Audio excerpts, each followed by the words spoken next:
The audio wasn't even ready to go. There we go. Now the audio is on the stream. And just, I kind of want to start. Honestly, I was going to try to do the segment on the radio. I tried to goad Chris into it. And now I'm going to scrap what I had to start the open because this is where my mind is right now, Anthony. First of all, how are you? I'm good, and I just want to clarify. You said you were screaming. You guys were not having a conversation. You were screaming. I mean, not screaming. Okay. We were having. Chris was screaming. I was trying to calm him down but then again, Chris's entire volume at all times is loud. I don't want to say he's screaming all the time, but he's certainly. Chris is passionate. Yeah, that's definitely one way to put it. But Chris just did a thing that I can't stand.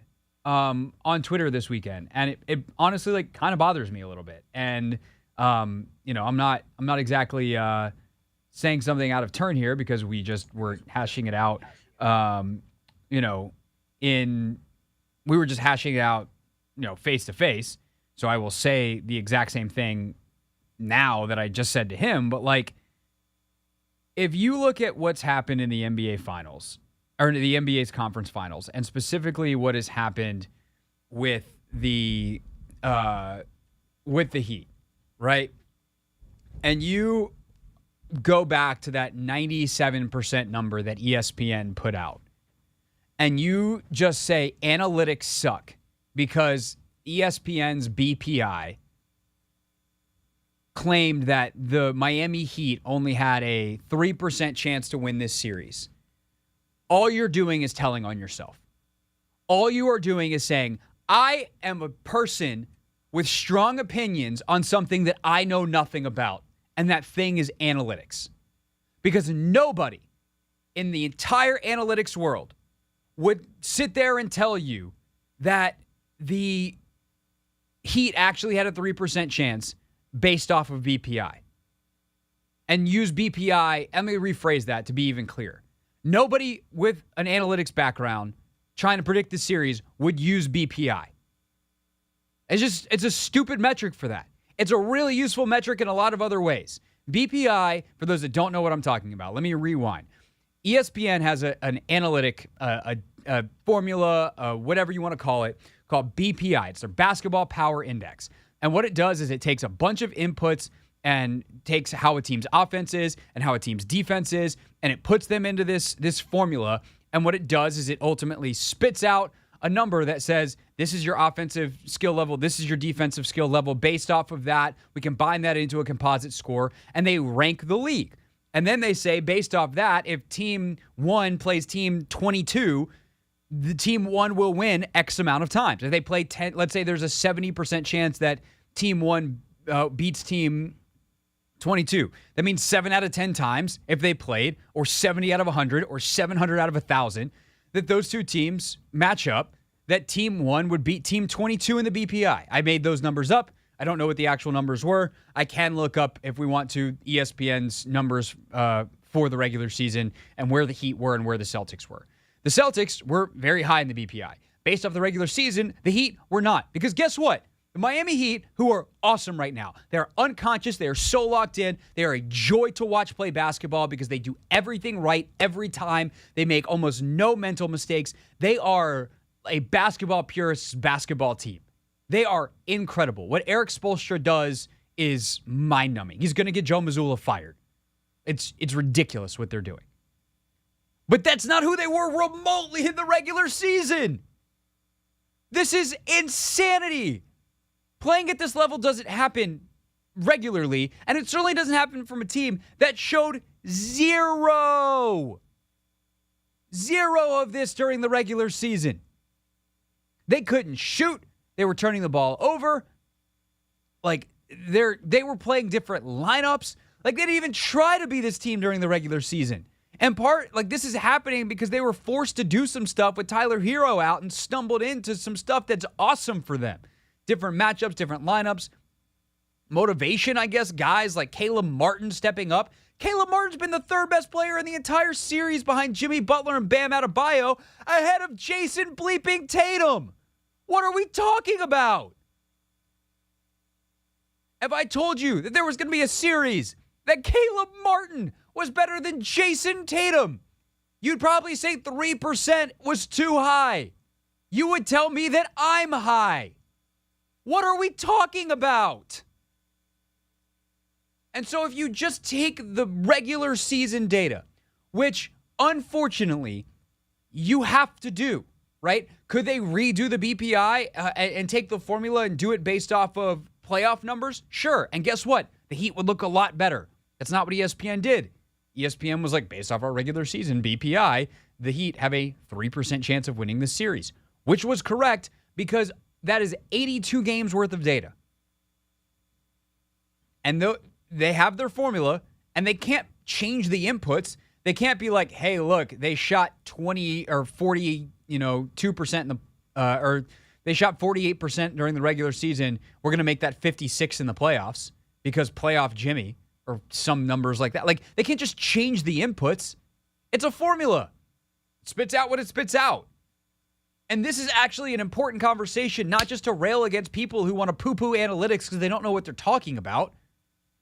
But it's an important conversation because it shows you that when people have data in sports, it's not about having the data. It's about knowing what to do with it. Like, this is kind of the Ron Rivera, Carson Wentz thing. This isn't where I thought this rant was going, but here we are, right? Ron Rivera got up in the podium after the Chicago game last year and, like, pounded stuff and was like, analytics. I looked at the analytics and it told me that Carson Wentz, blah, blah, blah, blah, blah. And it's like, yeah, man, all you're doing is saying that you shouldn't look at analytics because you clearly don't understand the data. Because there's no one that understands the data that would look at what Carson Wentz did last year in Indianapolis and go, let's trade a couple of draft picks and pay that guy $28 million. You're telling on yourself. And I just wish we didn't do this. We didn't do the hot takey analytics or Bobo thing. And like, look, Matt Ryan did it. And I think Matt Ryan, in our interview on Take Command last week, he's like, I've been telling people for 15 years that analytics stink. Did we win or lose? And I'm like, well, I didn't really want to get in a fight with Matt Ryan on the first time I ever talked to him. And it wasn't really the point of the interview. But I might circle back to that with Matt Ryan at some point. All analytics are is advanced statistics. We've had stats forever. We've had batting average and RBI and home runs in baseball. We look them up every morning in the newspaper from kids that were born in 1926 to, let's say, 1996. And then the kids after that probably don't know what I'm talking about because you have this crazy thing called the internet. And so you went to ESPN.com or Baseball Reference or whatever and looked them up. Same thing, right? But now, instead of looking up batting average and home runs and RBI, you might look up WAR. You might look up an advanced statistic. And it's harder to trust because you might not understand how it's calculated versus like batting average. Okay, he's at bat 100 times or 1,000 times. He got on base, or I guess not on base because that'd be on base percentage. He got hits 300 times. He's hitting 300. Okay, got it. But what if we told you that it was actually more valuable to figure out how far often he's on base? Okay, now add in the walks, on base percentage. Ooh! First person to do that was doing analytics. But now you have people who spend millions of dollars, these organizations and outside consulting companies that spend millions of dollars to take large swaths of data and try to make sense of it. But the point is, you have to actually use it in the ways that it's intended. So for ESPN, BPI, for the people that are trying to actually use it properly, is a metric to kind of tell us, hey, going into the playoffs, this is how these teams have played so far. It can't guarantee that any kind of outcome. It can't guarantee that if a team hits a hot streak or changes or, they change their roster. Like when a team makes a massive trade. Like the Nets' BPI didn't change when they traded Kevin Durant. Because it's not how that works. It's like, hey, this is who the Nets are. The uniform that said Nets is this. And they drop off and, you go from there. So, and actually, you know what? I take that back. I don't know how BPI is calculated. It might. Because it might take players, you're starting fives, PER, times their minutes divided by, I don't know exactly how it's calculated. All I know is that it's a regular season statistic. And what the Heat have done, and if you want to use BPI correctly, what that tells you is what the Heat have done is remarkable. And that's how that should be used. Is that, yes, if a team who plays like the Miami Heat during the played like the Miami Heat during the regular season faces a team that played like the Boston Celtics during the regular season, in a 7-game series, there is almost no shot that they would win. 3% chance. Honestly, that sounds high because none of you, all of you that hate analytics, all of you that think I'm just a big old giant nerd and should shut up about this, none of you would have picked the Celtics or the Heat if these two teams matched up in the first round this series or this season. Now, a couple of playoff wins by the Heat into it, things change. But don't pretend like 3 out of 100 is some crazy number considering who these teams were during the regular season. What that data tells us is not that the number is stupid, not that the data is stupid.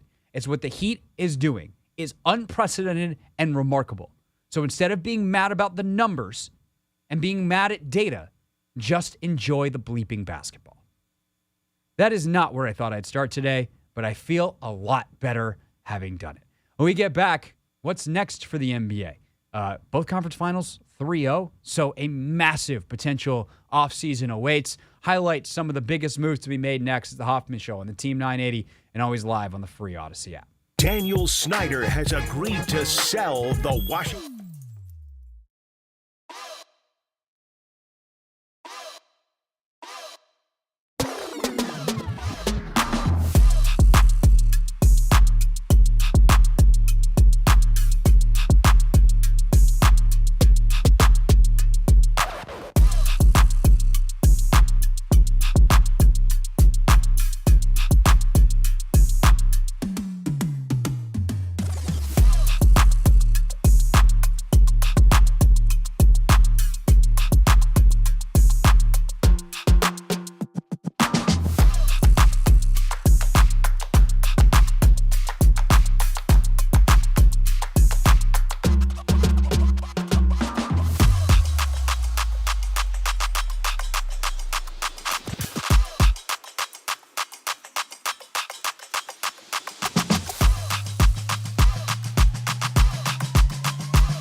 The Hoffman Show on the Team 980, always live as well on the free Odyssey app. Hope that you're having a great Monday.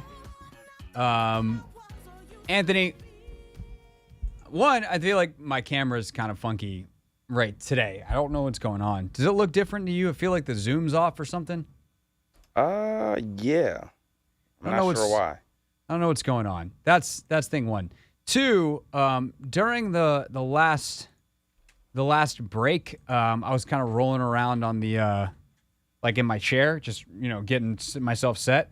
And whoever's headphones these are, the other end is on the ground, and it got caught in my chair. So it's just stuck. Like I can't. I mean, I kind of want to just like yank at it. I feel like this could be moderately entertaining. But we're having a great Monday. Oh, there he goes. Hey, I got it. My bet is Doc Walker used somebody's headphones and left them there. That's my bet. How were Scott and Doc on Thursday and Friday? Were they nice to you? So Thursday I was here. Friday I was out because of my allergies, and allergies still getting to me. But Thursday was cool. Here's a funny story. So on Thursday, I thought Thursday was Friday. And it turns out for you it was. It actually ended up being a Friday for me. But on Thursday, the last segment of the show, you know how I do every Friday, I play Rebecca Black Friday. Yeah. And Doc and Scott were so confused. They were like, why are you playing Rebecca Black Friday? And I'm Thursday. Singing the song like it's Friday. Like, no, it's actually Thursday. So Doc and Scott were making fun of me. At least you deserved it. Yes. Because that's very stupid. But Doc also knew about the song. I thought it was going to be, I didn't think he was really going to Doc doesn't live in a hole now. Yeah. He knew. Doc's been around the block a time or two, but Doc knows what's up. He knew his fair share about the song, so. What's his fair share? Just the fact that it got a lot of runs on the radio and, things of that nature. That's it. Okay. He doesn't know much more about Rebecca Black. I don't know much more. Yeah, I was about to say, I don't think there's much more to know. It's kind of how that works. Yeah. All right. So I want to run through the NBA offseason to-do list here because we are, for all but two teams, very close to it, barring an absolute crazy town comeback. It is kind of funny because on paper, the Celtics, I've heard multiple people say this now, right? But like on paper, there's never been a team that was more suited to come back from 3-0 than the Celtics. Like their talent is better than the Heat's talent by a lot. They had a much better regular season. They actually are winning the shot quality battle in this series, which is crazy. Zach Lowe had that stat on his podcast. We'll talk about that more with Kevin Pelton coming up at the top of the hour from ESPN.com. But it's like, if they just hit the shots, they'd probably be up in the series. But Miami's made every single big play. And last night, it just feels like they let go of the rope. It feels like that was the end of it. Boston was just like, okay, we punt. They look so lost, so broken. But Boston still does have home court advantage in this series, right? If they can win one on the road, win one in Boston, and then they have to win one more on the road before going back home for Game 7 in Boston. But it feels like there's no way that happens. They're not winning 4 in a row against this Heat team, right? Lakers, I don't think they get swept. We'll see. But it does definitely feel like that series is over as well. Like, maybe the Nuggets wind up winning it at home, gentleman's sweep, if you will. But we're very likely looking at the offseason very soon, which is wild because the second round was so good. We were at that point late, like Game 6s. We were like 2 different outcomes away from 4 Game 7s. That's how nuts it was in that second round. And then here we are in the conference finals, and we could be looking at sweep.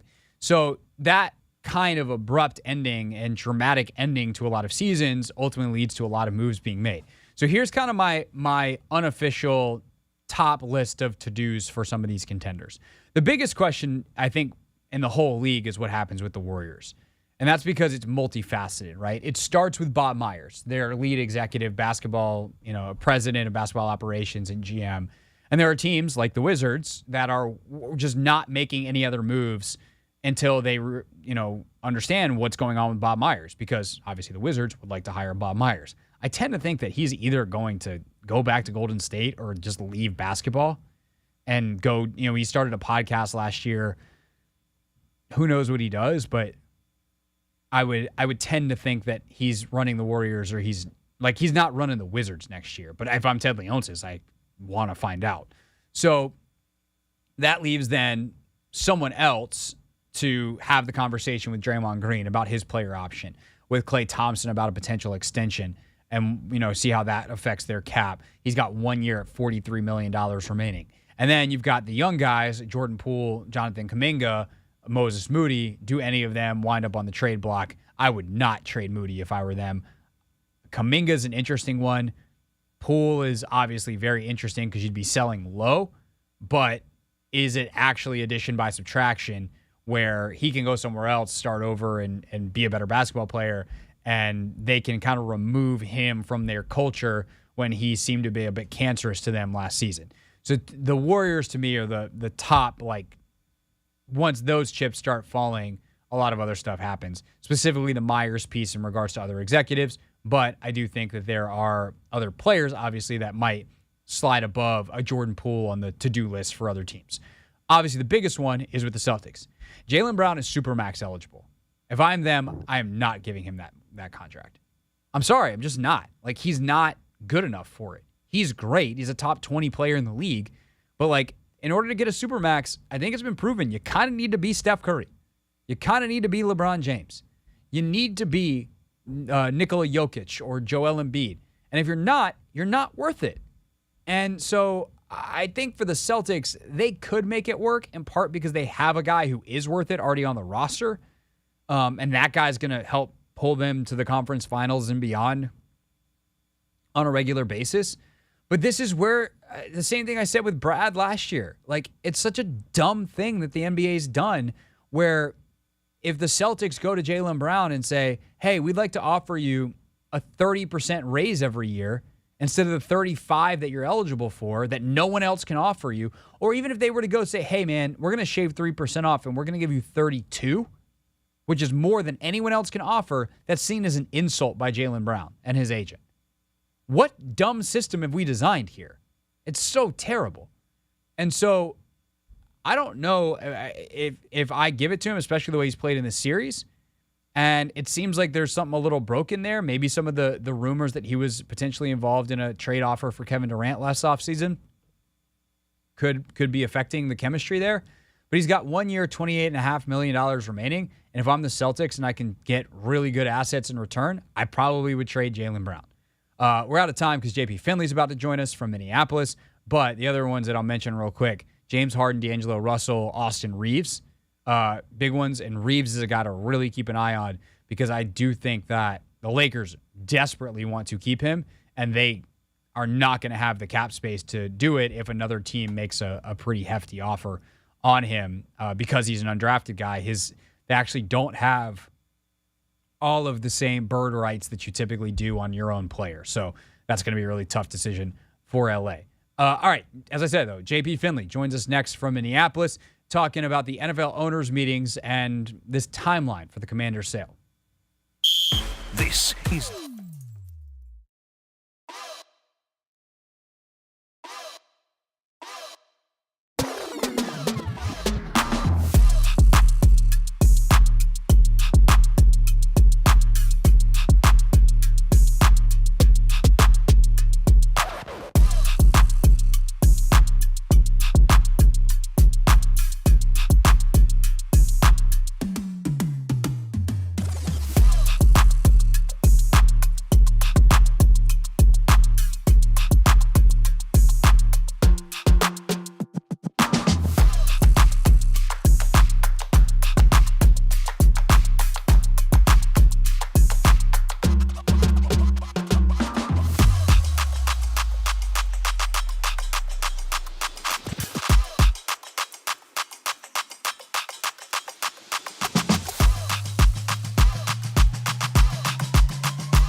Hoffman Show on the Team 980, always live as well on the free Odyssey app. Kevin Pelton, ESPN.com NBA insider, joins us at the top of the hour. But now we head to Eagan, Minnesota, where we find JP Finlay, host of B. Mitch and Finlay on 106.7 The Fan, of course, NBC4's Commanders insider. JP, what up? What's up, buddy? How's it going? Going well. This is the first segment I've started where nothing has gone wrong. So we're Okay. 1 for 3 at this point. That's a good start, though. Yeah. We're making progress. We're trying. I have faith in you and I to ruin that, but that's just a reflection of our skills and nothing else. Indeed. So set the scene for us up there. I mean, it's like you're in a fancy hotel lobby, got that part. But as people are talking, is it all the stuff that's actually going on, or is it really more about this looming, I don't call it a cloud, a whatever is looming of the Commander's sale? What's kind of the vibe up there? Well, Craig, I'll be honest. The thing I've done the most of so far is watch billionaires walk to the men's room and then come out of the men's room about a few minutes later, an appropriate time later, and walk back into their meetings. So to give you the vibe, that's really the vibe, is standing around waiting and watching. You've worked in owners' meetings. You know how that is. But certainly the conversation, honestly, I think the Commanders' sale is proceeding pretty normally. And, when Irsay spoke, and maybe I feel like we might be able to get Jerry or Mark Davis, kind of one of the more wild card owners, to talk a little bit more.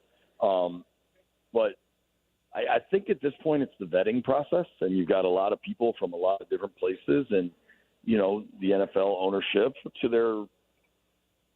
their rights. Nothing's bigger than the shield, and they're going to go through their process. And whether it's the dog and pony show or if it is something that really needs to be investigated, they're going to dot the I's and cross the T's, and I think that's what's going on. I honestly think right now, I think there's a real schism with some factions of ownership about this Thursday night thing. I think I don't know how much you've been following it, but yeah, the effort to get games flexed on Thursday nights was really criticized when it was brought up in March at the annual meeting, the big owners meeting out in Arizona.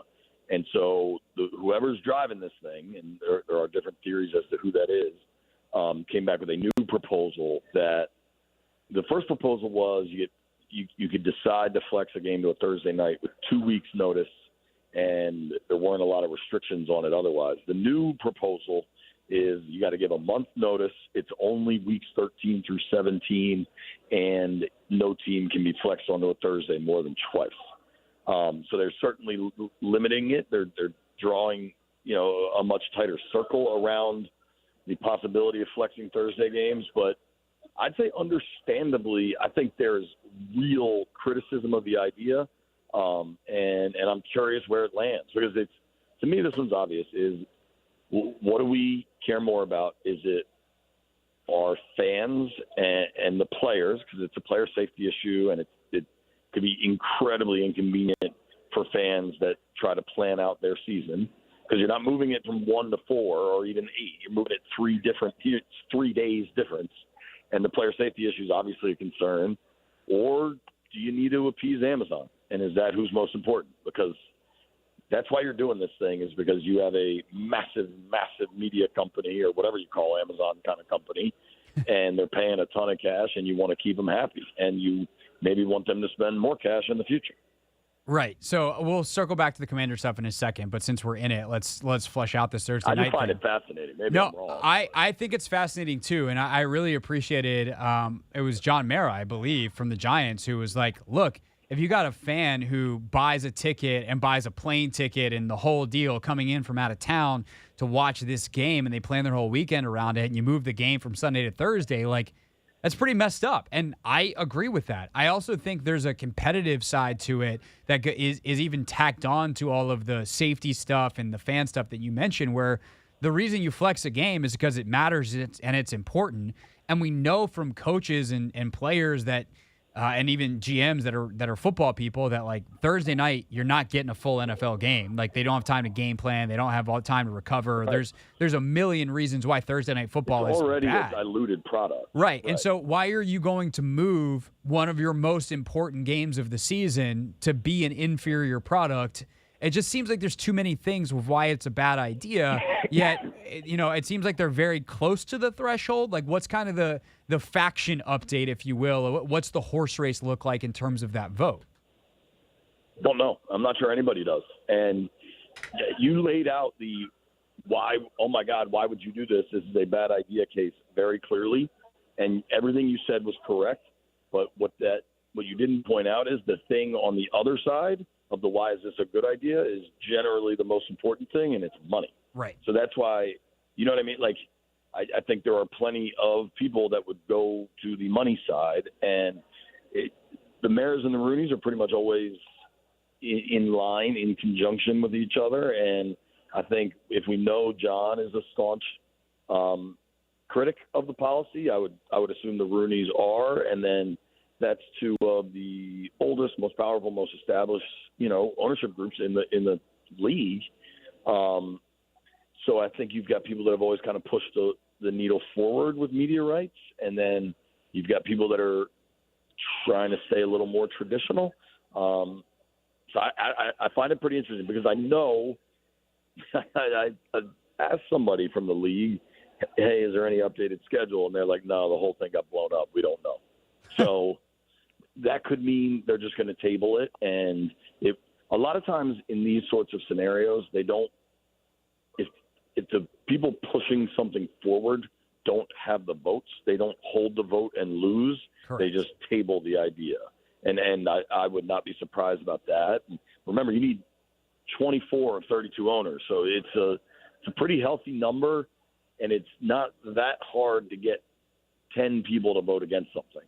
So, I mean, if we think, anyway, that we know two of them, and the Giants and the Steelers, you only need to find, 7 more to torpedo something? It's interesting.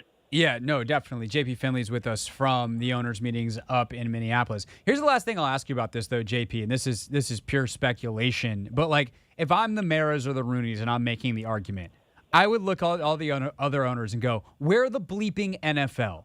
Like, we don't need to appease Amazon, because if Amazon doesn't want it, then Apple TV will. And if they don't want it, then Netflix is ready to get involved in live sports. Like, we're not going to have a problem selling our package to whoever wants to take it as is. We need to make sure that we can fill stadiums, and we would like to have a good product on the field, because in theory that matters to someone somewhere. And the actual football should be a part of this conversation. Is the NFL underplaying its hand here in trying to appease Amazon when it actually doesn't have to, and they can kind of be like, you signed the contract, you're going to pay us the money, and if you don't want to pay us next time, someone else will? Again, all fair points.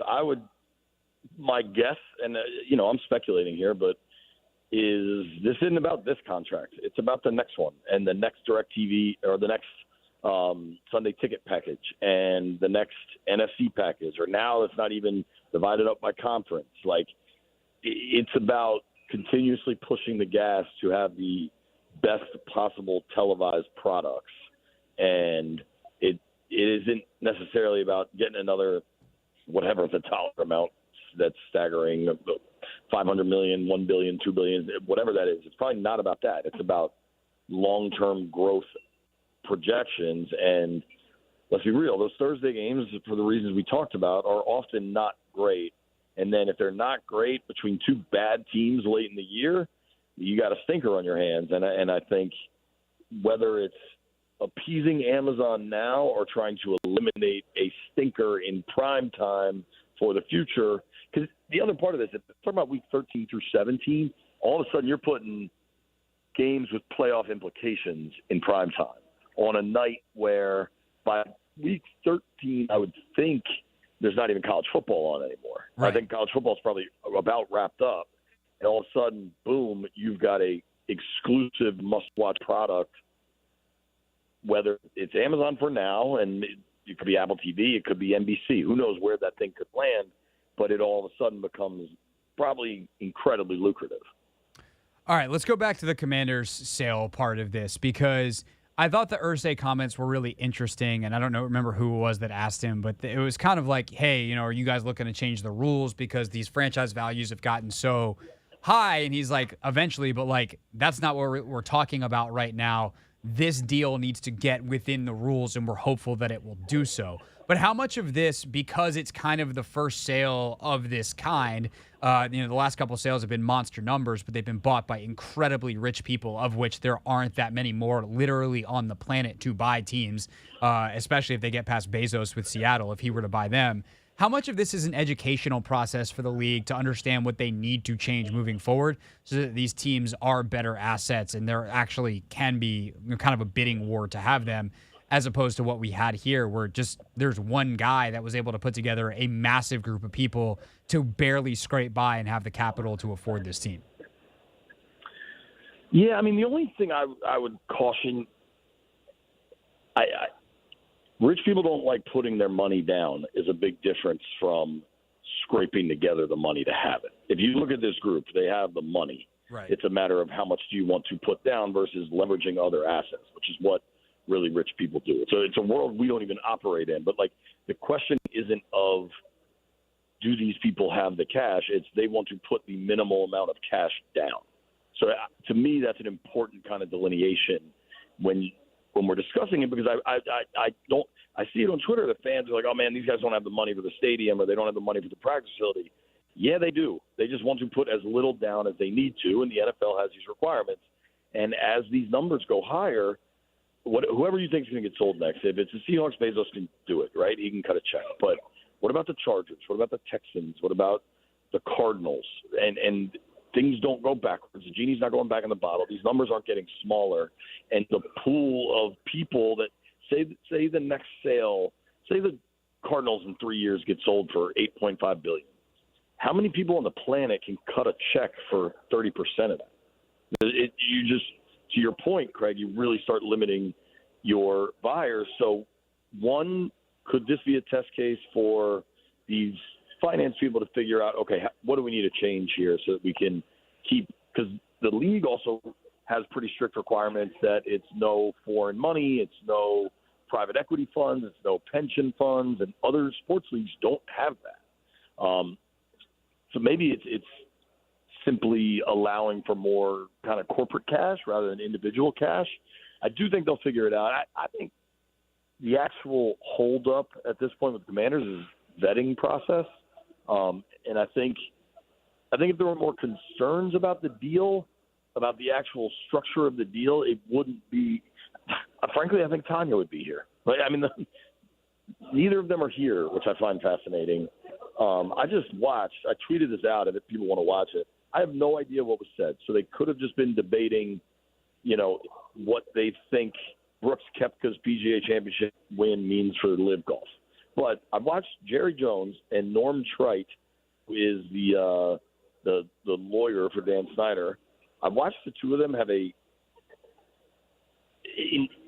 were having a very engaged discussion, and they oddly turned their back to where the media was standing and secretly whispered to one another, and it wasn't short, and it didn't seem, I don't want to say agreeable or disagreeable, but it didn't seem like they were just shooting the breeze. And that's probably the most fascinating thing I've seen so far, but I, again, don't know what they were actually talking about.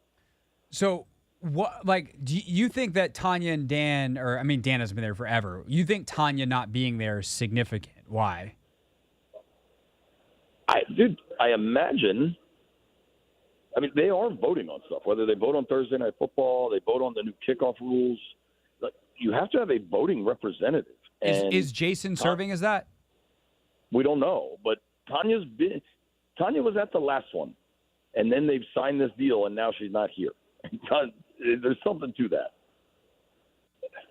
Gotcha.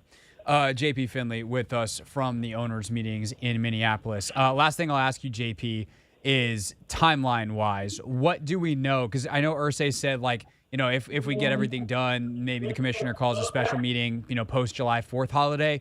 Is that something that you think Jim Irsay's spitballing because Jim Irsay loves to spitball, or do you think that's a realistic timeline? I think it's realistic, and I think if you look at the Denver situation, which honestly has served as a fairly good kind of guidepost for how this process has gone, ignoring the salaciousness and scandals that Dan brings, but they had to call a special session for the Denver deal to get done in July also. These dudes all have private jets. They can all get to a Four Seasons in St. Louis or they probably won't go to St. Louis, Nashville, or wherever they pick. They're definitely not going to St. Louis. Right. Pick a different city in the middle of the country that everybody can get to. And I think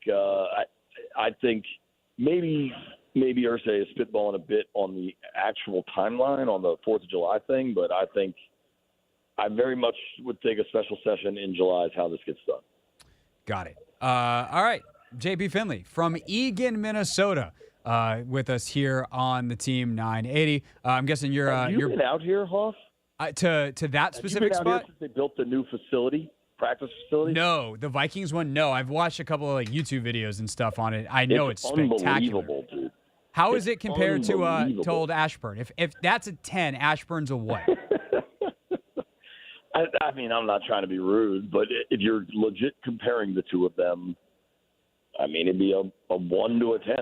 It'd be my workout regimen to your workout regimen. See, and that's the thing that, like, again, I'm not saying this to, like, dump on the Commanders. Like, Jason and look, to an extent, Dan and Tanya, but certainly, like, Josh Harris knows. There was the reporting in the ESPN story the other day, that, like, the prospectus that leaked that they're going to put, like, $100 million in the practice facility immediately. But, like, people need to understand that they are so far behind on so much stuff. And some of that is space, some of that is investment, some of that is ignorance. The reasons, to a point, don't really matter. But, like, it's not just that it's not shiny and nice.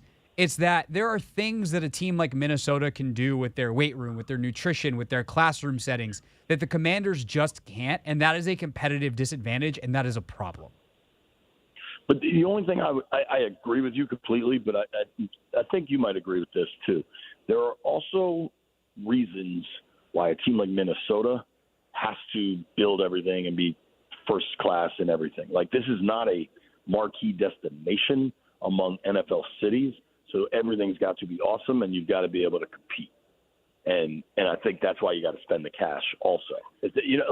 Sure. If somebody has to pick between Minnesota and Atlanta, and Minnesota has old facilities, like, they're just not going to compete.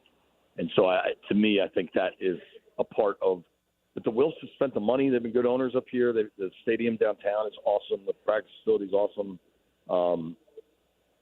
Ideally, that's what Commanders are going to get. Commanders fans are going to get. Totally. But I guess that's also, like, yes, but what do we think the Commanders are right now? And obviously, Josh Harris instantly changes that because part of the stink of this – the biggest stink of the organization – is the Snyders, but like geographic. Sure. Like, I mean, just people probably try to avoid winners in Minnesota. I'm going to play a hunch, and I think you've got to be able to combat that conversation with free agents. No, I think that's definitely true. And when they come visit, if you can take them to that facility, that is very, very helpful. Because think about, like, Green Bay has the allure and the romance and the nostalgia of Green Bay. Right. The rest of these, Buffalo kind of has the same thing, and Buffalo has a really nice indoor. Yeah, Buffalo's really, really nice. But Buffalo was in the wilderness for a long time, man, until they found Josh Allen. You know, like, you got to sell some of this stuff. Maybe the Commanders do too. Maybe I'm being naive on that. Yeah, I mean, I think they do. But it also, like, I will say this, like, this stuff does matter, and it does make a difference, and it is a competitive disadvantage. But you can overcome that by having Patrick Mahomes, because the Chiefs' facilities ain't that nice compared to what you're talking about in Minnesota. But they got Mahomes, so who cares? My buddy played on the Niners in the 90s when they were quite good, and he said they had to pay for their lunches, and nobody cared because they were competing for Super Bowl. Sounds about right. Them's the breaks sometimes. You have a Hall of Famer at quarterback. It shores up a lot of ills. All right, man. Well, enjoy the rest of the trip. Safe travels, and we'll see you back here later in the week. No problem, dude. Talk to you later. All right, JP Finlay, everybody, with us here on the Hoffman Show. To me, it's so funny. It's in Eagan, Minnesota, and I keep saying Eagan, not just like outside of Minneapolis, because my dad worked for a company called Skyline. Actually, technically, he still works there. He was the owner, and they just sold their business, and now he's an employee, which is a whole separate story. Pretty funny, but their headquarters is in Eagan, Minnesota. And so all of a sudden, it's like the Vikings are in Eagan. And I'm like, and the owners' meetings are in Eagan. And I'm like, what? Why are they in Eagan? Nobody knows about Eagan unless you're a Skyline family like me. But that's neither here nor there. What is here is Kevin Pelton from ESPN.com, ESPN's NBA Insider. We'll go deep on these conference finals. How did we get to the point where the Lakers and the Celtics are on the brink of elimination? Kevin joins us next. We've got plenty of football to talk about as well later in the show. Eric Bieniemy spoke this weekend. Jason Wright spoke this weekend. So we got plenty to talk about, and you'll hear the comments from Jim Irsay later as well. It's the Hoffman Show on the Team 980, always live on the free Odyssey app, theteam980.com, and streaming live on YouTube at the Team 980. You can take.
Hoffman Show on the Team 980, always live as well on the free Odyssey app. 5 o'clock each and every day. We make the show just a little bit, or in today's case, a heck of a lot smarter. It's a little segment we call Not My Beat.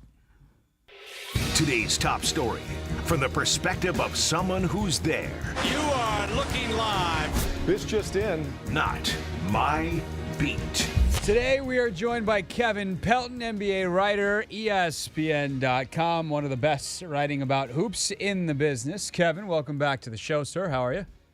I'm doing well. Thanks for having me back. Absolutely. So, didn't think we'd be talking about a couple of 3-0 series at this point, especially after the second round was so competitive, so good.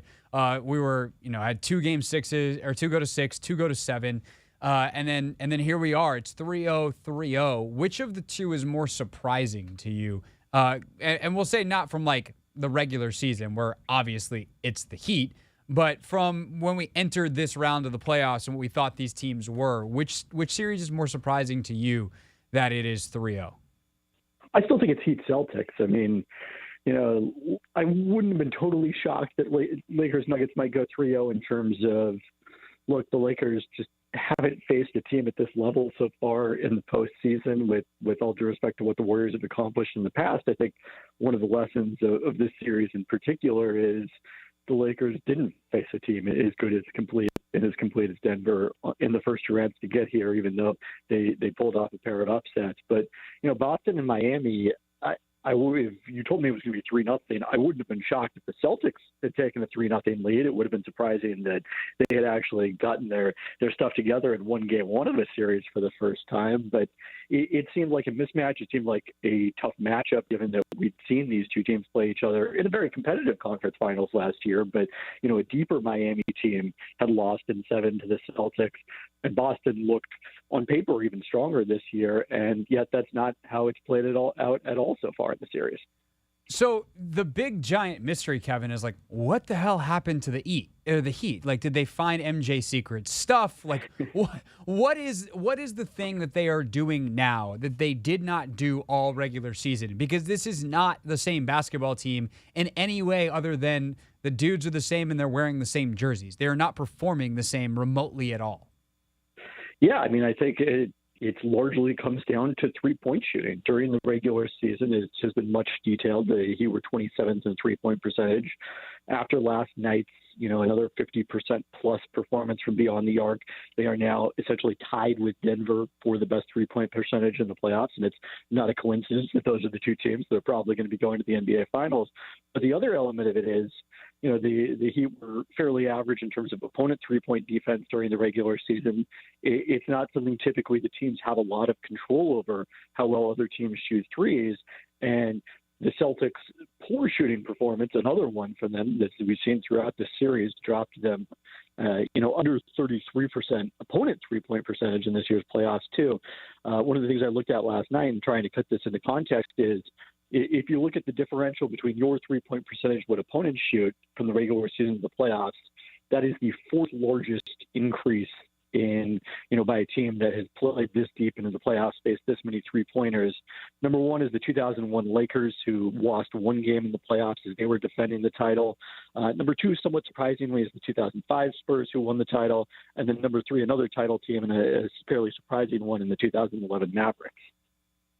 Man, that is crazy. What about shot quality? Because sometimes that helps explain things.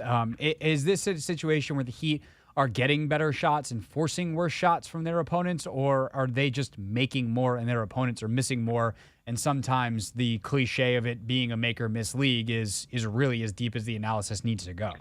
Yeah, I think it's much more the latter. I mean, there is some element of it where, we saw last night that the Celtics were forced to start doubling Jimmy Butler because of the damage that he had been able to do one-on-one. That was, the primary reason that they came from behind to win game 2 in Boston. And that created a lot of open opportunities for Miami's three-point shooters. But, Boston's players have been getting open looks offensively, and they just have not been falling for those role players the same way they have for Miami's. In terms of the coaching in this series, like a lot of people want to throw stones at Joe Mazzulla, and I'm certainly someone who often defends coaches because I'm just like, people just like to get mad at someone, and the coach seems easy. This seems like Missoula's getting tremendously outcoached. When you dive into the details, though, what are some of the strategic or lineup decisions that Missoula is making that are influencing this series negatively for his team? Well, I didn't like the decision to come out with Peyton Pritchard as part of the rotation instead of Grant Williams in game one. That gave Miami an easy place to target defensively when Pritchard was on the court. And, I just don't think that what he brings offensively, especially if you're not involving him, is more than a floor spacer.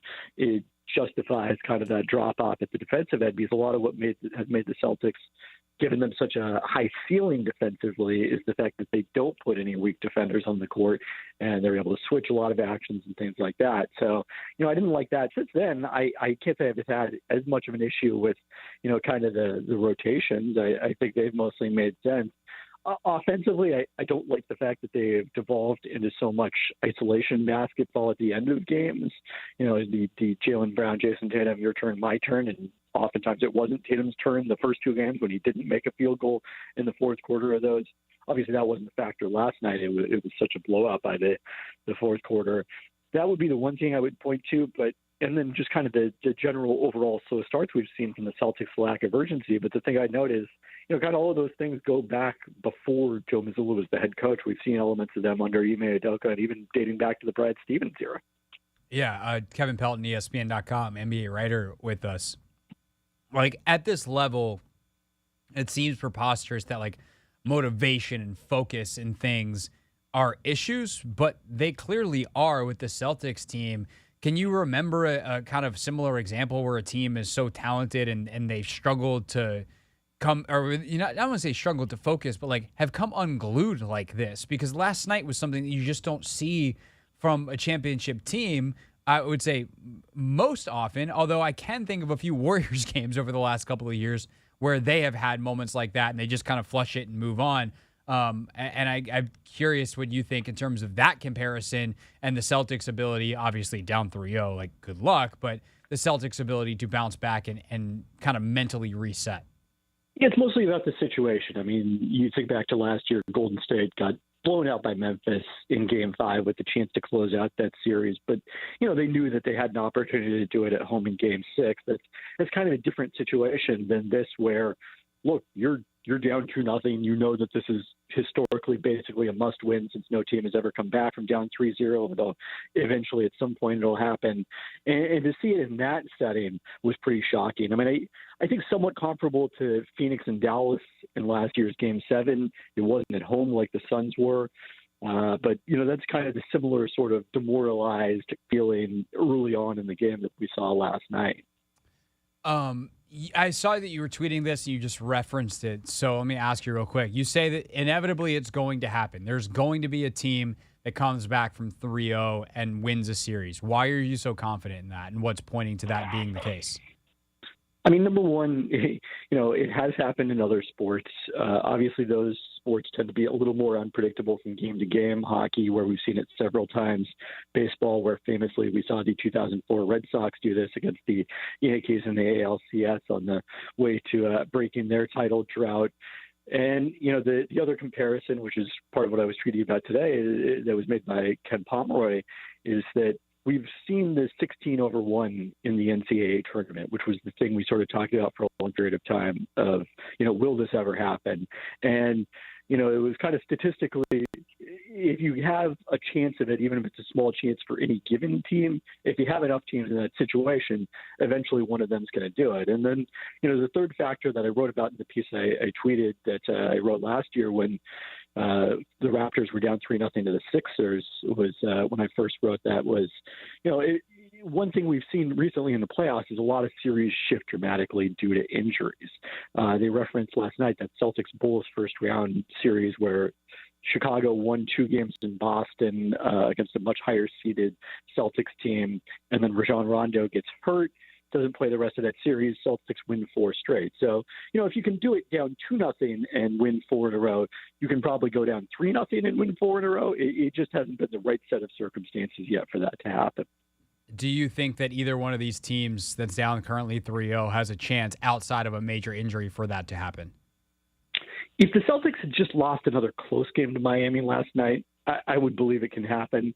The fact that they lost as badly as they did, I think that puts into a much more question what kind of belief they're going to have going into Game 4, especially being on the road. We do see a lot of situations like, hypothetically, it's better if you've got that Game 4 on the road because it means, okay, if we win this, now we got 2 out of 3 next 3 at home. We only have to win 1 more road game. I guess in the Celtics case, that might not be such a benefit since they've played so poorly at home. But the other element of it is we see a lot of teams bow out pretty meekly when they're the higher seed and they go down 3-0. ESPN.com's Kevin Pelton with us. So if we look ahead to the offseason for the Celtics, and we'll swing back around to the Western Conference, and then I do want to touch on a Wizards thing or two real quick before we let you go. They've got massive decisions to make.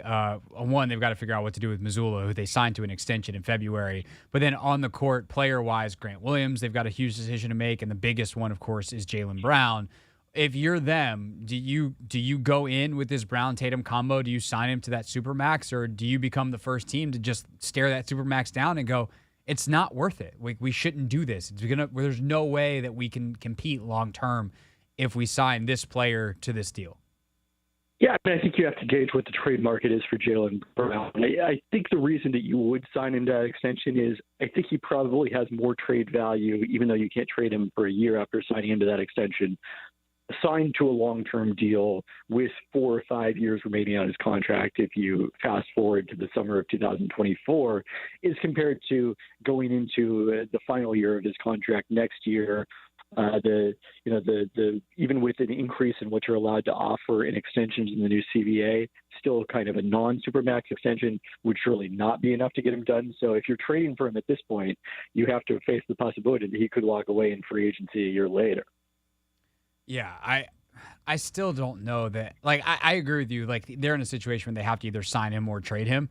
I think if I'm them, I lead towards trading him, which feels very silly, but I do think the NBA is in this weird spot, and like the Wizards were in this with Beal last year, where there's just guys that aren't good enough to earn that contract that are eligible for it, and they're just stuck. Like, if they don't offer the Supermax, then it's somehow insulting to the player, even though no one else can offer them that. Like, it's just a weird setup, Kevin, and it's never really sat right with me. Yeah, I mean, the Celtics actually were on the opposite end of this situation a few years ago with Kemba Walker, where Charlotte, he became eligible for the Supermax. Charlotte didn't want to pay him that, was maybe willing to pay him more than other teams could offer. And I don't remember exactly what the reporting was on what they offered, but, that wasn't going to get done. He left in free agency, and that decision was ultimately validated for Charlotte in terms of, that Kemba Walker contract, and then ended up getting passed around to several teams before he was finally waived and brought the end of that this year. Yeah. Where is he now? Is Kemba Walker still in the league? Out of the league. Yeah, he had a stretch playing for Dallas in, I think, December and January. But, in his health is the biggest factor there. That's the big difference with Jaylen Brown is because of the fact that he is so young. You're signing into the Supermax going into his prime years. That makes it a little different than some of these contracts we've seen that have aged really poorly. Yeah, Kevin Pelton, ESPN.com with us. All right, what's the biggest reason the Nuggets are up 3-0? Because it certainly feels like the Lakers have had their chances, but ultimately what's been the difference through your eyes of why they've been able to close out these games? Yeah, is it too simplistic to say Nikola Jokic and Jamal Murray? I mean, no. That. Yeah, and look, they've had that combination before in 2020. Both of those guys playing at a high level, maybe Jokic not at this high a level, and lost to the Lakers. I do think a lot of it is that their supporting cast has gotten much better than them since then.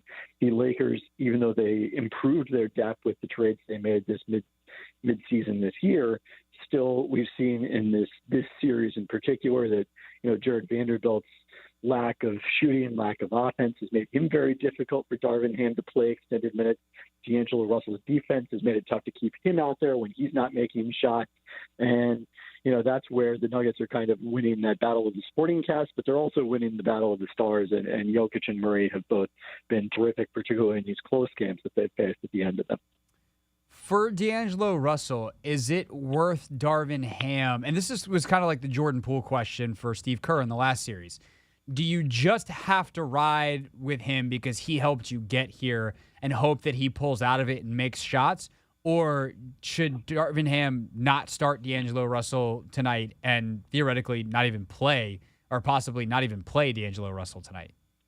I think it'd be hard to not play him just because at some point you're you're running out of guys. Like at this point, how many players can Darvin Ham really trust? I think it's 5. It's Austin Reeves, LeBron James, AD, obviously, and then Dennis Schroeder and Rui Hachimura have done a really nice job at both ends in this series. You go beyond those 5 guys, I don't know who it is. So I would probably bring him off the bench and start those 5 players, but I partially because I think I would hope that he would be less of a defensive target if he's out there against Denver's second unit. Yeah, that makes sense to me. And honestly, I was pretty stunned they didn't do it last game. But it's like kind of this weird thing too, where the matchups make the fights in the playoffs. Styles make the fights, if you will, in the playoffs. And you got to go to D'Angelo Russell and be like, hey, dude, this ain't your fight. Give us what you can, and when we win it, like you'll play again in the finals. But he's been so bad for them. You mentioned Rui. And I'm on the verge of having to eat a lot of crow about Rui Hachimura because he was real bad here, and he has been a completely different player. When you dive into the numbers, just how different of a player is he, and what are some of the things that stand out about what he's done and the success he's had in L.A. versus what he was in Washington? Yeah, I mean, it's interesting because in the regular season, his numbers were really quite similar to what he did with the Wizards. And, maybe to some degree that was because of the fact that LeBron wasn't healthy for a lot of that stretch. It was either LeBron or AD and not both of those guys for him to play off of. But, he just has been a dramatically different shot maker in the playoffs. Before going into Game 3, I wrote that his improvement in his field goal percentage from the regular season to playoffs was the second highest ever for someone with at least 100 shot attempts in the playoffs that year. And then the other element of it is that's maybe more surprising to me is, he's held up really well defensively. I think, Rui has always had a lot of one-on-one defensive potential. It's more kind of when you put him in that team concept as a help defender that he's struggled, and he's more than held his own in this series. Yeah, I'm still willing to bet that the team that signs him to a max, like what I think his is 4 for $80, that's a mistake. He's not going to be worth that. Am I crazy for thinking that this is just a hot streak and, he's been on these before and I would if I'm a GM, I wouldn't sign him, or especially if you're the Lakers, do you kind of just have to at this point and hope that he keeps this up? Yeah, I think so because, the situation that they have is his cap hold along with Austin Reeves is going to be relatively low this summer.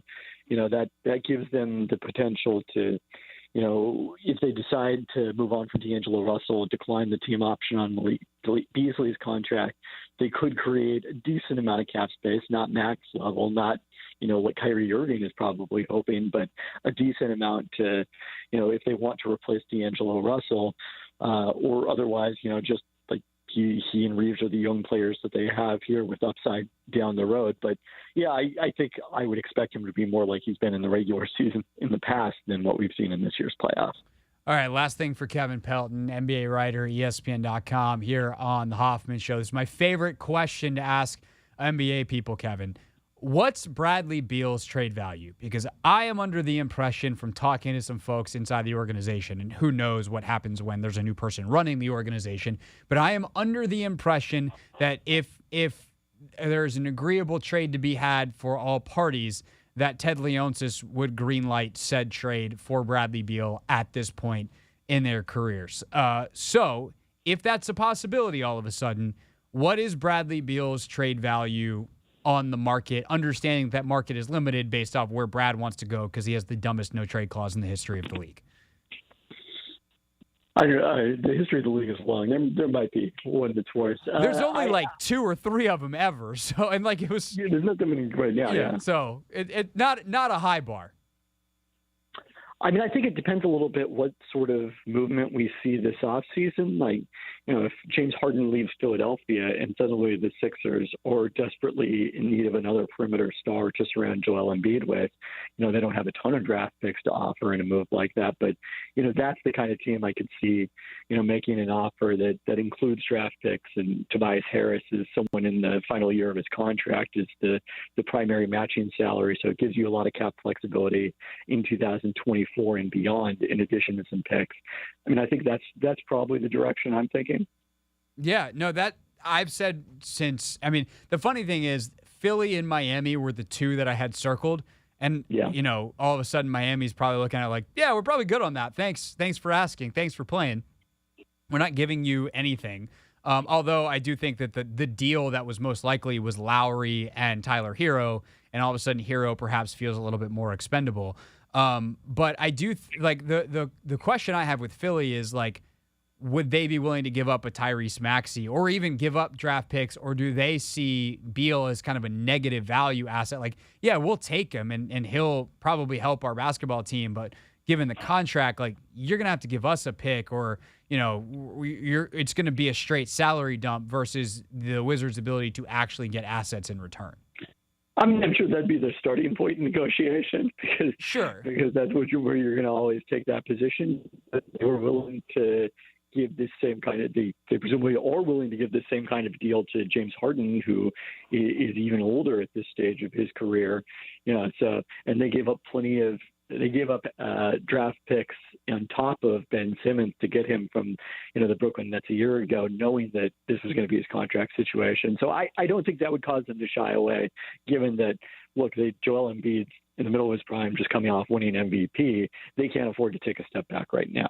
Yeah, definitely. And they're very, very close, both Drew Hanlon guys, et cetera, et cetera. All right, that's all for Kevin Pelton, ESPN NBA writer. Quick, Kevin, find your WNBA hat after the opening weekend. Who you like? What team impressed you the most? Quickly. I think Connecticut to get that win over Washington after the Mystics beat the Liberty. I think that's going to be a really interesting battle between the two of those teams. Can one of them get up into the top two if New York does start slowly, although they sure looked a lot better on Sunday against the Fever. Yeah. Stewie, just a cool 45 in basically three quarters. No, that was nuts.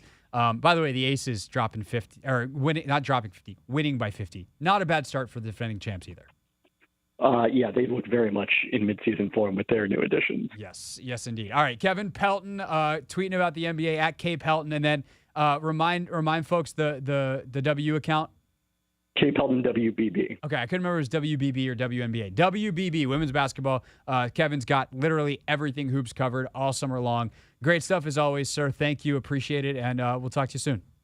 Sounds good. Always a pleasure. Kevin Pelton, everybody. NBA, I should say basketball writer. ESPN.com. His title is technically NBA writer, but the man knows his hoops of all kinds. All right, when we get back here on the Hoffman Show, you are going to hear in the next couple of segments from Jim Irsay talking about the Commanders' sale, Eric Bieniemy talking about the Commanders' quarterback situation, and Jason Wright talking about the stadium situation. So I don't think you should probably go anywhere because you don't want to miss any of that here on the Team 980.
It's the Hoffman Show on the Team 980, always live as well on the free Odyssey app.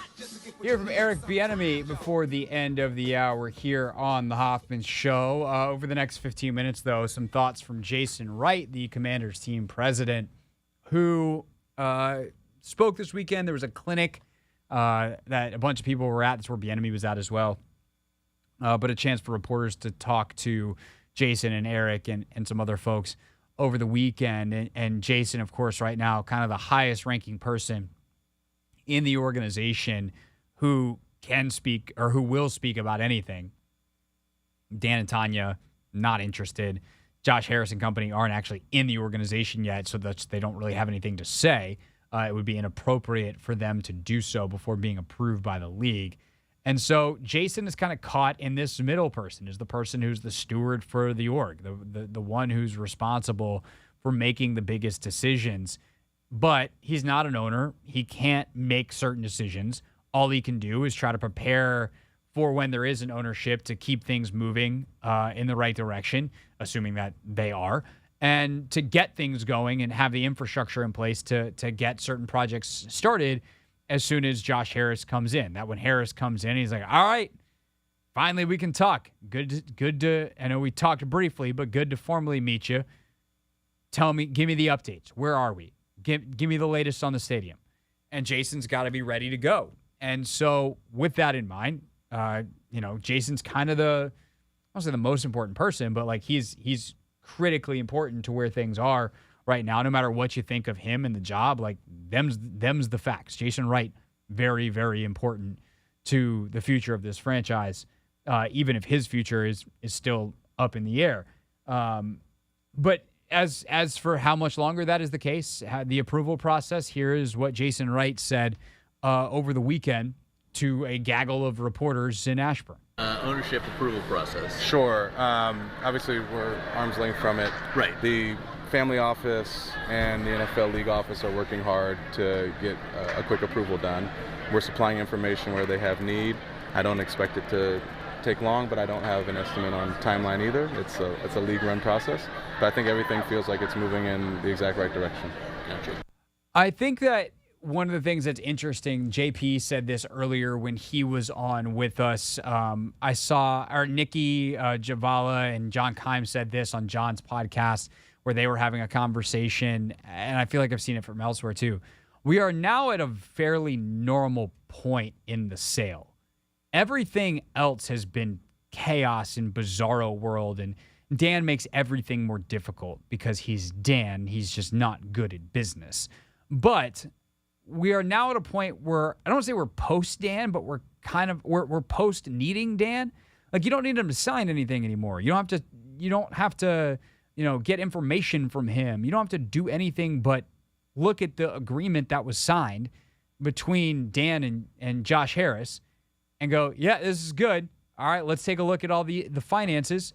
Where this person says their money comes from here, let's make sure that checks out. Let's make sure that there aren't any weird, leveraging of assets that we don't approve of. We don't want Josh Harris leveraging another sports team to purchase this team because, could all of a sudden that lead to a very weird situation where both teams are in trouble, or our team is at the peril of another team. Like, there's just a lot of stuff that they're trying to avoid that, I'm being very vague here, because I don't know these details, and it's not my area. We could have someone like an Eben Novy-Williams come on from Sportico who specializes in the business side of things, and he could better explain some of the possibilities and some of the holdups perhaps, but most of the stuff is behind closed doors and on sealed documents, at least sealed in terms of what the public has access to. So there is a very normal vetting process that is happening right now, and the goal, I think, is for that to be done by early to mid-July. That's annoying. You'd rather have it done faster, but realistically, there's nothing timeline-wise that really matters right now. Obviously, every week, every day that you're waiting on the stadium is less than ideal, but I doubt that's going to be the difference of whether it opens in 2027 or 2028, 2030 or 2031, 2033 or 2034. Like these months. A month can be made up or made to work a year is an issue, and that's kind of where we are. And then in terms of football, like contracts and stuff like that, that can get done when the new owner's in. There's no franchise tag deadline this team has to worry about because Deron Payne got done, and thus there's no real deadline looming on anything. As for the stadium process, let's start with what he says, he being Jason, of course, about the RFK site and some of the latest efforts by the team, which I believe is right included, in trying to unlock that site now that Dan Snyder is no longer a part, or soon to no longer be part, of the organization. Speaking of the stadium with DC, the conversation over the last few days seemed just more positive, including even from the oversight committee. Yeah, I think for us who have been talking to folks in the community behind the scenes, we've known that there's positive engagement and enthusiasm for the potential, across all areas, Maryland, the district, and Virginia.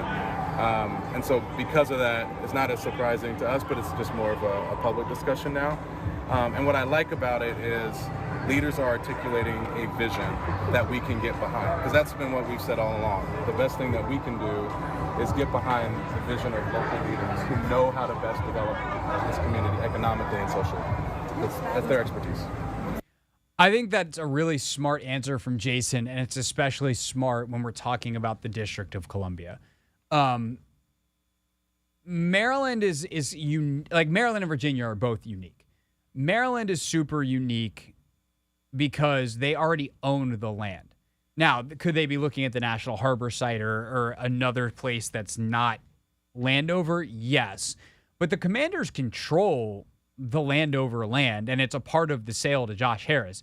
If Josh Harris looks at the map and looks at the real estate and looks at everything and just goes, yeah, we've done a bad job, or like this organization's done a bad job with FedEx Field, but the Landover idea wasn't a bad one. It's not terribly far from DC. It's on the Beltway. Like the Metro access stuff, like we can do buses from the Metro state. Like we can make that a better experience.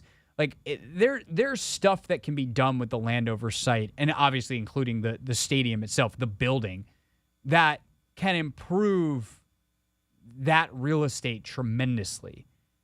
And so that one's kind of in its own category. Virginia is much more like a traditional bid for a stadium site. Like, hey, we want to build it here or here or here, depending on where in Virginia it wants to go. We would like for it to be a multi-purpose site. We would like it to have X, Y, Z. Like, those are the kinds of discussions that happen in everything. And to an extent, that's what's happening in D.C., but because of the limited land space in D.C., those conversations are much more pointed. It's not like you're in Virginia where, like, the Dumfries site, there's a lot of actual land available. It's like, oh, hey, there's this giant empty blank canvas. There are no blank canvases in the District of Columbia. That's not a thing. Like, you're building in someone's neighborhood, or at the very least, very close to it.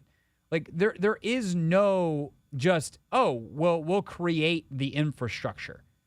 You are carving out from existing something a place to put a stadium and whatever else you want to go to it.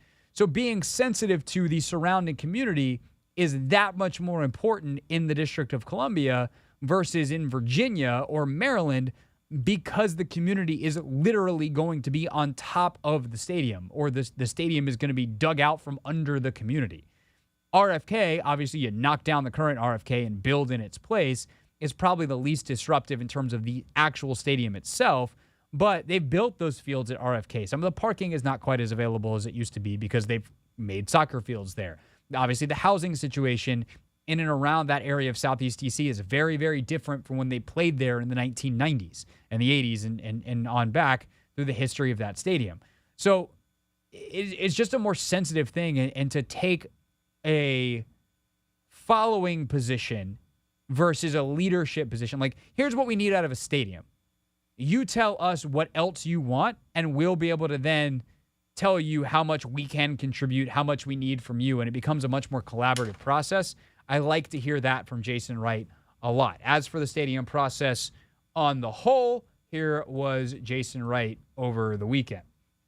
Sure. I mean, it's just an exciting time because there will, as soon as this transaction is done, there will be some renewed energy around those conversations, and more importantly, getting the strategy from Josh and the new team that's coming in.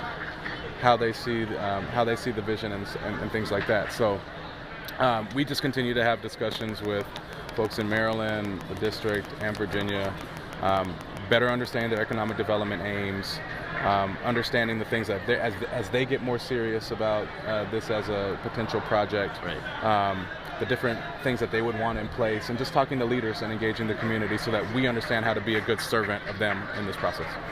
And that's the thing. There's the needs of, I don't want to call it the needs of the Harris group, the desires of the Harris group based off what they think the organization needs. What does the football team need? Do they need a stadium? Do they need a stadium and a practice facility? Do they need a dome? Do they need a retractable roof? Do they need whatever it is that they feel like they want their new home stadium to be? Is timeline important? And if that's the case, then Landover could have a significant advantage over the other sites because they own the land. They don't have to go through any of the permitting processes, at least not in the same way you would in other places. And the bureaucracy, obviously, in D.C. is always going to be a little bit worse and take a little bit longer than the other places. That tends to be how that goes. So there's just a lot of factors here. So you have that, plus you have the needs of the communities. And that's obviously what we were just talking about specific to D.C., how those might be a little more heightened compared to Maryland and Virginia, but certainly depends on the site. Like, if you're going to build something off of 267 anywhere along that corridor, there's going to be a lot of people that have a lot to say about it. If the thing is in Ashburn, but you live in Reston, like, do you speak up and be like, hey, you know what I don't want every Sunday? 267 to be a disaster. I like being able to go on my Sunday errands without it being a cluster mess. These are the kinds of discussions that have to happen within these communities. And we're a long way from those being sussed out. But the problem is we can't even have the discussions right now because there's no progress on any stadium anywhere until Dan Snyder is gone. As for on the field, Eric Bieniemy spoke this weekend. You'll hear from that. Then you'll hear go back to the top of the show, the owners' meetings, and what's going on in Minnesota. You'll hear from Jim Irsay at 6 here on the Team 980. Here's what's trending.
Streaming live on YouTube as well, youtube.com/@theteam980. Shout out to everybody. Oh, yeah, stream's been popping today. Love that.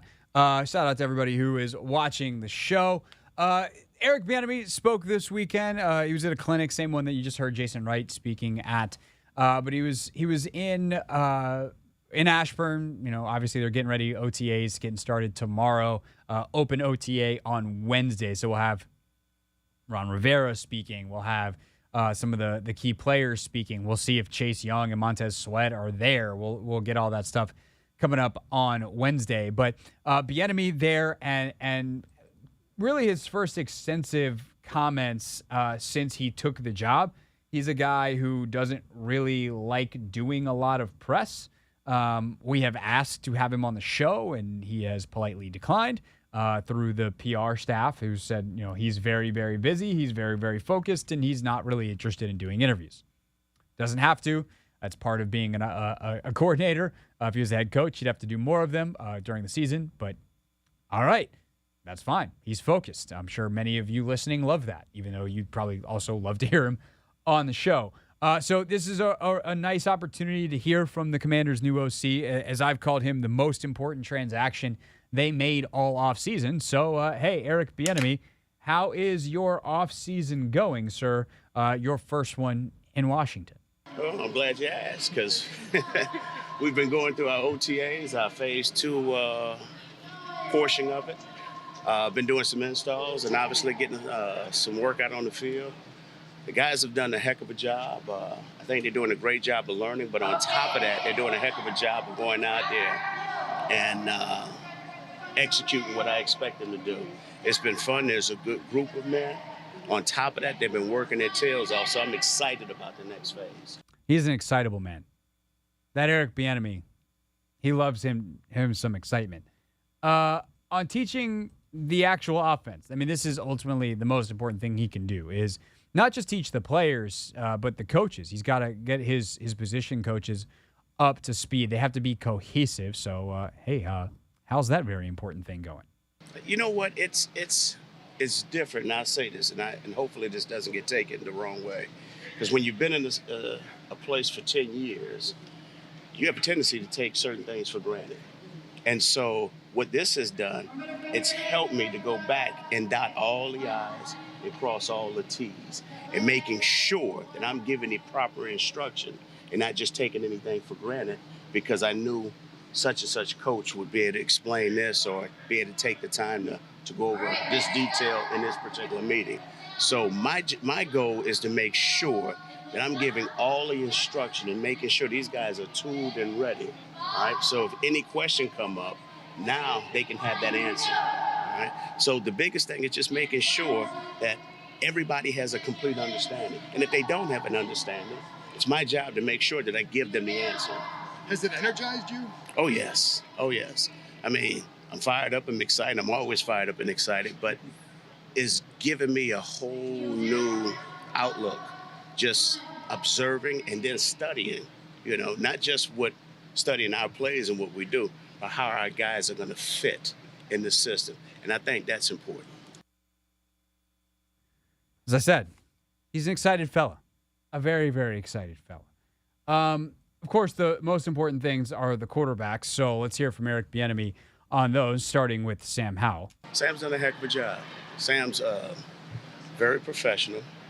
He's very critical of self. He's very self-aware. But on top of that, he's talented, okay? He wants to be the very best that he can be. And when it's all said and done with, he just wants to do whatever he can to help this team to grow in the right direction. I will say this about Sam Howell. I learned a lot about him in that post-game locker room speech last year. And I don't want to make too much of a viral video clip that's taken by a social team. Like, of course, they're going to put out something that looks good. But you can't put out a video that doesn't exist. I mean, I guess now you can. Anthony, have you seen some of the AI stuff that's happening? Like, we're entering a scary world. I don't even know if I have to host the show anymore soon. I can just send AI me here and no one will know the difference. Yeah, I think I saw something on Twitter that had Ja Morant's face on somebody. Like, the AI stuff is a little weird, to be honest. It's super scary. I've seen AI what was it? Like a guy like wrote a rap. I sounded so white and lame there, but whatever. He wrote a rap lyric, right? He wrote some lyrics. Yeah. Spit them, and then put it through like a AI Kanye thing. Oh, yep. And it sounded just like a Kanye song. Yep. Like the clarity was crazy. And then 60 Minutes did a piece last night where like AI was able to take someone's voice and replicate their phone number. And so all of a sudden it sounded like your HR person from work calling to ask for your social security number and credit card information. And it like shows up as that person on caller ID. And like they like trick this person. They had like an ethical hacker on to do it. And yeah, it's pretty terrifying. Oh my good, that is insane. Yeah, it's not good. The lengths people go to try to pull something off like that. Yeah, it used to be pretty easy. Don't if your uncle got kidnapped by the prince of some African country, like, hey, don't send that person $10,000. Now it's going to be your uncle calling in your uncle's voice asking for $10,000, and you have to be like, hey, uncle, I'm going to call you back because I might be getting tricked by AI right now, so pick up when I call. You know the security questions that you have to put in, like, for your bank and, like, for, like, passwords sometimes? Yeah. I think that's what humans are going to really have to, like, you know, converse about to, like, make sure, like, all right, this is this person and that is that person. Like, that is insane. It's, we could have just not done this stuff. Our AI is super helpful in a lot of ways. Like, there's some really cool stuff that AI can do. Machine learning, like, it can recognize patterns and things that just as humans we couldn't do. We don't have the computing power and capabilities or time. But damn, there's some other stuff that we probably should have not developed the technology for. That seems bad. Anyway, back to Eric Bieniemy. What, Eric? On the heels of that AI conversation, what's your early impressions of Jacoby Brissett? Jacoby is the ultimate professional. He's been around this business for a long time. He's been a great addition in that room just from the experience that he's had. And on top of that, he can share that experience with men in that room. We'll do a little bit more from Bieniemy later in the show. Maybe something in real things, real people said in real microphones. Coming up next, though, back to the NFL owners' meetings. Jim Irsay speaking about the Commander sale. You'll hear it next on the Team 980. The Team 980 is always live on the free Odyssey app. Presented by...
It's the Hoffman Show on the Team 980, always live on the free Odyssey app, fed with our tiny forks, ready to go for the final hour. I did really use one of the tiny forks today, Anthony. 2 of them? I didn't use 2 of them. I didn't have a bowl of any kind. Okay. So I had a 1-fork kind of meal. I had a rotisserie, not a rotisserie, I had like a Peruvian pollo a la brasa. Is that French? No, it's Spanish. It's okay. Peruvian. Peruvian chicken. The pollo a la brasa is just like the Peruvian chicken on a bone. I like a half chicken. Yeah. And I know what pollo is. I think it might have been just how you said it. I don't know. Which is hilarious because when I do my French lessons, I sound like I'm speaking Spanish.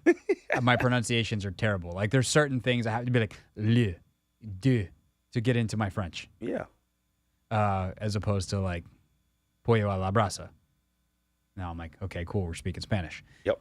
Anyway, the point is that the forks work just fine if you're cutting up a giant piece of chicken or eating some yucca fries or some plantains. I don't really use the fork for fries because I'm not a maniac.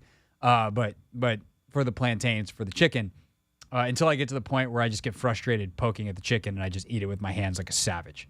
That's really, Anthony, that you've just uncovered a secret. You like a savage. No, well, see, the thing is, so Anthony, I wish there was a way, I'm going to have to try to be as descriptive as I can here, right? So when you walk into our building, yep, there is like a lot of open space, different hallways, whatever. Anthony operates pre-show out of a studio that's kind of in the middle of all of it, right? So you walk in, you pass Anthony to go either right to 106.7 The Fan or left to the Team 980. And what I do is I go left past Anthony. Like I check in with him if he beats me in. We talk, we catch up, and I get to the point where I'm like, all right, I'm gonna go work on the things I gotta work on. And often I have my lunch with me. And I go left and I go past the studio. I walk past the yelling Chris Russell, and then I go into like these studios that, honest to God, I worked here for 6 years before I knew they existed. They are buried in the corner.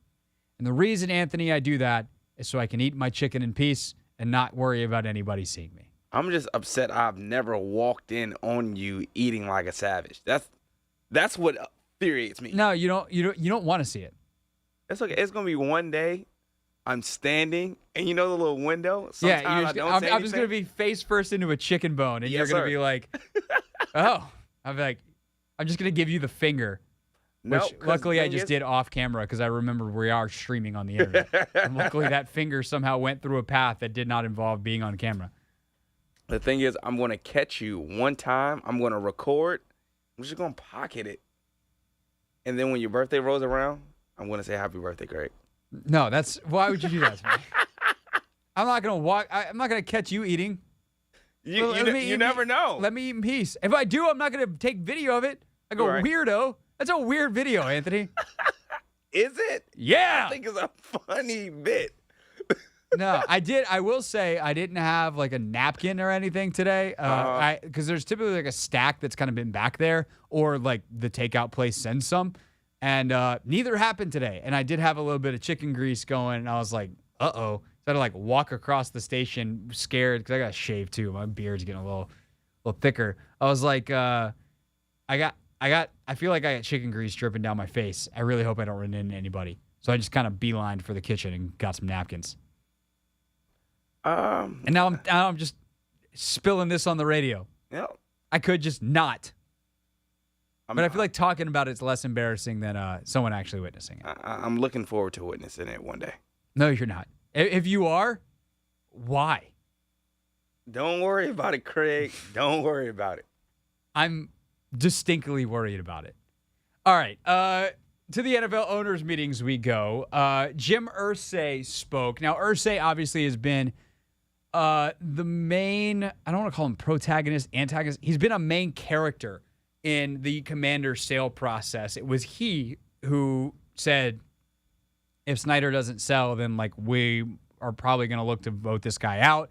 That really seemed to kickstart the sale process. It was mere days, if not a week later, that Snyder announced the Bank of America had been acquired or been retained to explore potential transactions, which ultimately, of course, was the sale of the team to Josh Harris, pending NFL approval.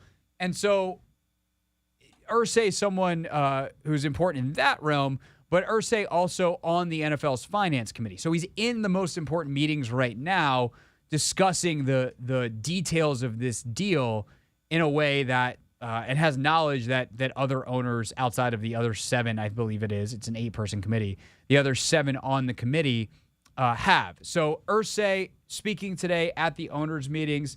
Anthony, do you know, you remember who you got this sound from so we can give the proper credit? Was this a WUSA 9 sound, or is this like Ben Standig? That's a great question. Twitter. So one of the reporters there. Sorry, reporter. We'll just shout out all of them. Nikki Javala had this. If you want to see more, Ben Standig had a ton of it. Although Standig, you got to go to his backup account because his Twitter got hacked over the weekend. Fun times. Darren Haynes and WSA 9 had a lot of this. So anyway, this clip is from one of them. Here was Irsay. We'll see what happens. I think it's going to kind of depend on the Harris Group on that point. I think they kind of know, what the rules are, and I think I know they really want to get a deal done, and we do, and so you hope that carries the day. But at this point, I can't say, you hope that it gets done, but I think there's more work to be done at this point.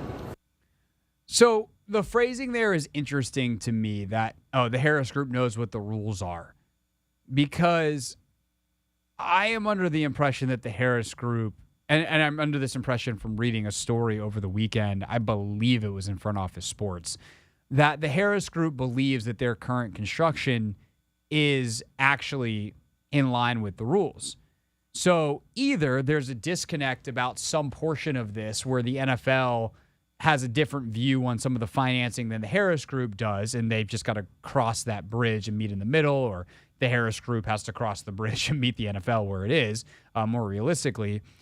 Or Jim Irsay is saying some stuff, and reality is more along the lines of what J.P. Finlay said and what some others have said, that this is now just in the vetting process, that the seeing of the rules is to make sure all the money's coming from the right places, and that it is what they say it is, that they're just vetting it, they're flushing out the details, not actually that there's not enough money, or there's too much financed, or there's not enough that's coming from the right places, that they just have to double check that everything is what they say it is. And that would make a lot more sense, frankly, at this point in the process, because the Harris Group has been in contact with the NFL. They have done the things necessary to try to make sure that this deal is on the up and up. And ultimately, Michael Phillips had a good tweet earlier. Phillips, who I believe is going to be with us for an extended period of time on either Thursday and Friday. I'll be doing the show from Richmond. So I was like, hey, Mike, want to come visit? And he's like, sure do. So we'll have Phillips on the show later this week, and we'll flesh out this thought even more. But, Michael said, you told Snyder to find a buyer. He found a buyer. It's agreeable to the seller and the buyer. What the hell's the holdup? Just get it done.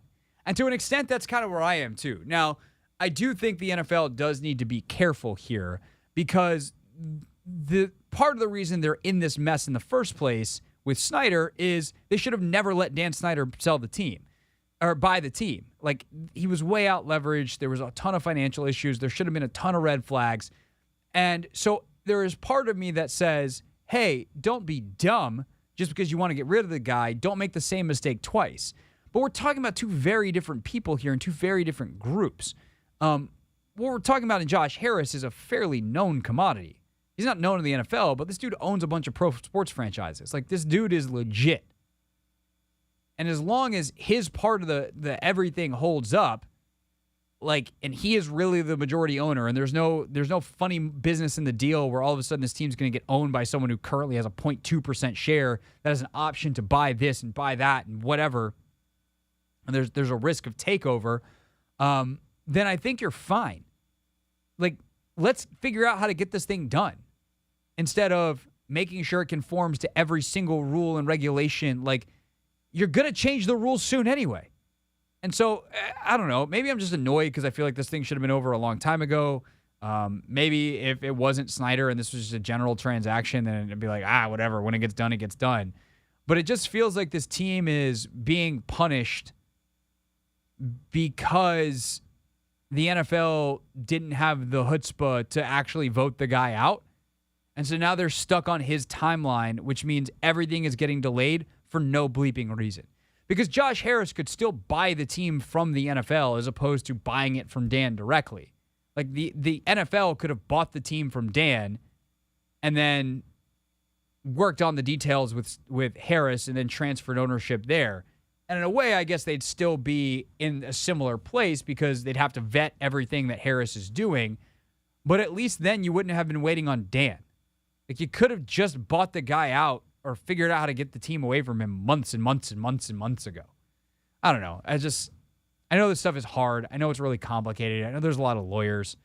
But it sure seems like this team is just being put through unnecessary waiting in a situation where the details are really important. You do not want to mess up a sale. But it also is, I just feel like this is being made way harder than it should be. You have a signed agreement. Get it done. What are we waiting for? Apparently the 4th of July. When America has a birthday, the Commanders can have a new owner. That's apparently where we are. It's the Hoffman Show on the Team 980. Always live on the free Odyssey app as well. When we get back, what else happened this weekend? Plenty. We usually do this earlier in the show, but we had a couple guests, so 6 o'clock hour. Congrats, you get a new segment. That's next on the Team 980.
All right, it's the Hoffman Show, Final 45 here on the Team 980. We will talk Lakers Nuggets at the bottom of the hour, but right now it is time for a little segment we called What Else Happened This Weekend? Get a chance to talk about all the non-NFL, non-major topics that happen over the course of a weekend. And Anthony, most of what we will talk about for the next 9 minutes is an incredible opening weekend for the WNBA. But real quick, what we won't talk about, Formula One canceled this past weekend, which was kind of crazy. The race was supposed to be in Italy and the Italian Grand Prix, and the region of Italy that it was supposed to be in was dealing with really dangerous and tragic like storms, like weather situation. And so flooded out, no race this weekend. The Cup or the Grand Prix or the circuit ready to resume at Monaco this weekend, which if you, like me, are a Formula One fan, thanks to Drive to Survive on Netflix, is a crazy course. Always one of the ones they feature heavily in the show. And just it's a road course race, so they're not on like a circuit. They're just driving through the streets of Monaco, very fenced up streets of Monaco. And so just first, of course, absolute best to the folks in Italy who are dealing with this terrible weather and like life-threatening circumstances, but also excited for Monaco coming up this weekend. Elsewhere in the what else happened this weekend, Anthony, I'm not sure if this actually crossed your radar. I feel like this kind of broke through past soccer circles this weekend. But there was a pretty nasty racist incident in Spain this weekend. A Real Madrid player, the subject of racist taunts, and he kind of snapped. And I get it. Like, he was involved in some pushing and shoving. He ultimately, as a part of this exchange, I'll call it, gets a red card because he pushes someone or says something or whatever to the wrong person. He gets caught retaliating. He ultimately winds up also getting in a headlock. So he gives the subject of a racist chant, gets put in a headlock, and he's the one thrown out of the game, which is just chef's kiss perfect for how to royally screw up a situation. And in the 24 and 48 hours or so since this all happened, he has posted a lot of stuff on social media like, this is what I go through. And La Liga, where this is all happening in Spain, is yet to really adequately reply at all. The player, who is Brazilian, being extremely vocal about this, has received obviously a lot of support from a lot of places, including Brazil's president, who was speaking at an international summit over the weekend, Lula da Silva, and said, like, this is unacceptable. We're sending our boys to Europe, and this is the kind of treatment that they get. And it's just a sad situation. Racism in soccer is nothing new. Racism in soccer is an enormous problem. It is one that sprouts its ugly head in a lot of ways, from players saying things to each other to many more cases of things like this, where fans chant certain things. And it's got to stop. Like, it's just, the game is so beautiful. The game is so great. What is so great about it is its ability to bring massive amounts of people from all different kinds of backgrounds joy. It's the same thing in, as many other sports, obviously. But soccer being the world's game, it happens in such a grand way that if you're coming together to root for Real Madrid from wherever you are on the planet, no matter what you look like, where you come from, and I don't just say that like no matter what you look like, where you come from, in like a symbolic sense, like Real Madrid is a global brand. Like, there are people in Dubai, there are people in California, there are people in Canada, there are people in China, Japan, Australia, nevertheless, all over Europe, and obviously in Spain, where Madrid actually is, that are Real Madrid fans. And I would hope that, whether you're a Madrid fan or whether you're a fan of an opponent, like, it's not just enough to be like, this is bad. It's like, what do you do when you actually see it? And not as someone who, in my case, for instance, so I'm never going to be the subject of a racist taunt. That's not going to happen because I'm a white dude. But what do I do in that moment? Do I stand by? Do I call it out? Like, it's not enough to be neutral, because if those of us that are standing by are neutral, then we just allow the status quo to continue. And it is pretty obvious when we're talking about this subject, especially within this context, that the status quo is still incredibly bad, and it's not good enough. So hope La Liga steps up. And I also hope that it becomes the norm for teams that if a player is being subject to this by fans, the game is stopped and you leave the field. Like, it's over. It's done. Like, nope, we refuse to play.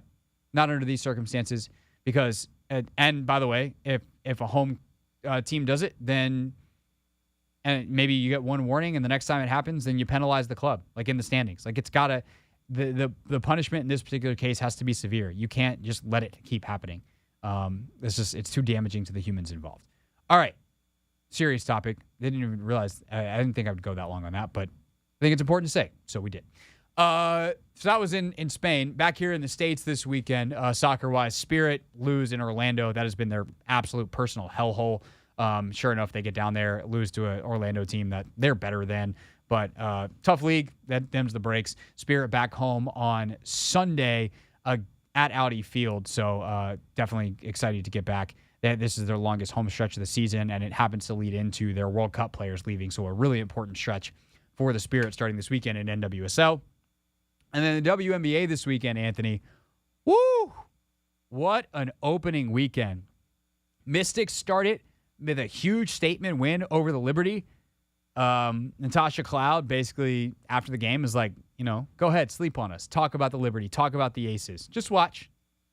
Well, unfortunately, they then got beaten by Connecticut on Sunday up in Connecticut.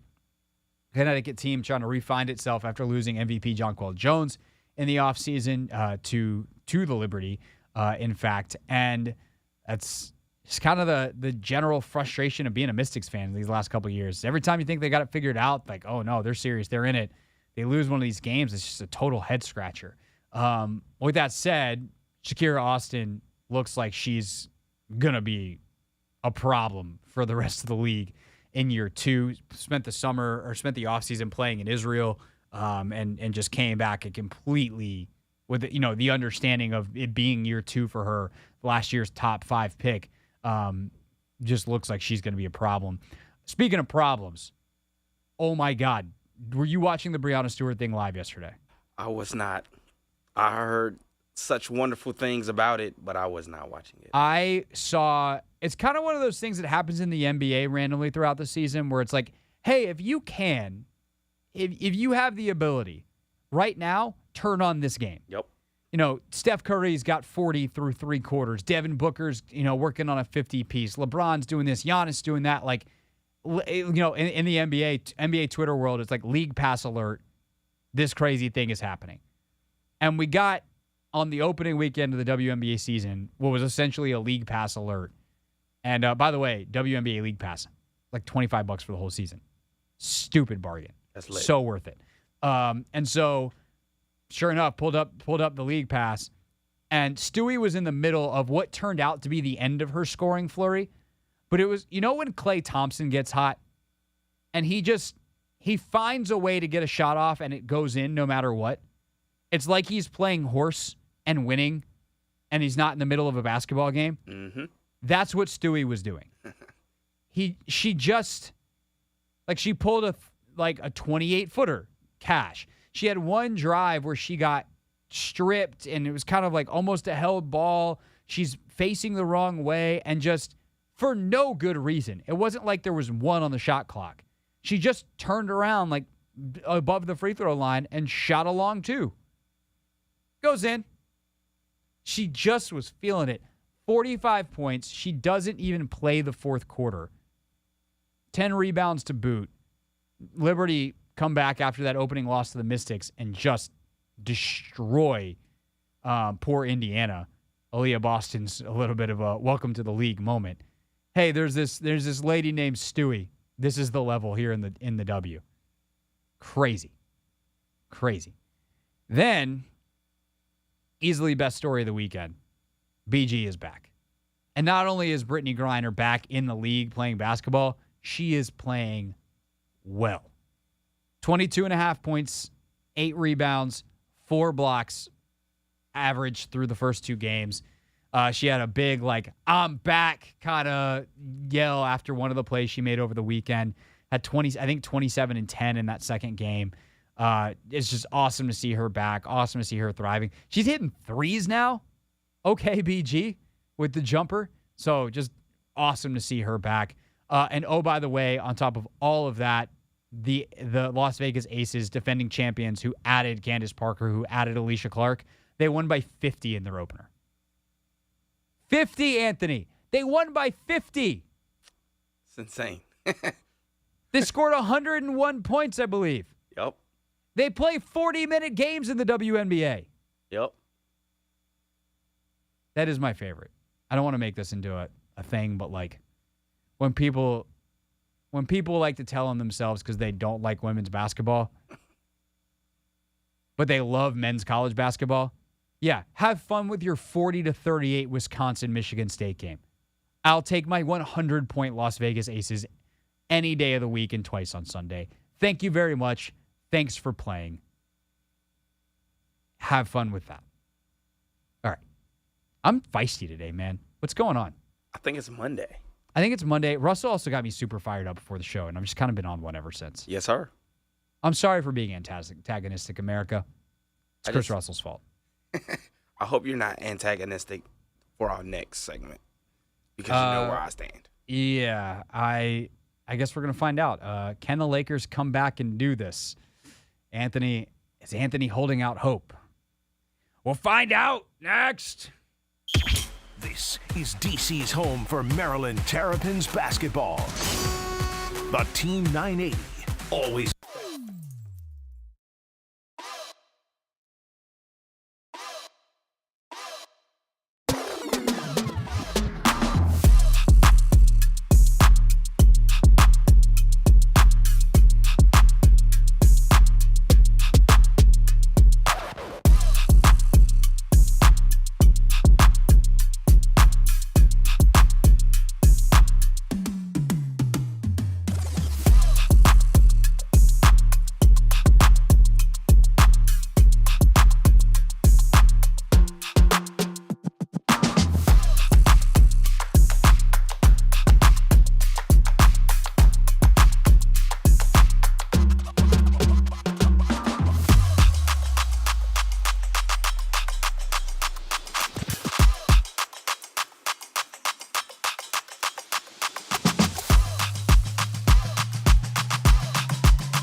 The Hoffman Show, Team 980, always live, free Odyssey app, youtube.com/@theteam980 as well. All right, Lakers tonight, 8:30. Can they hold off the Nuggets at least one game?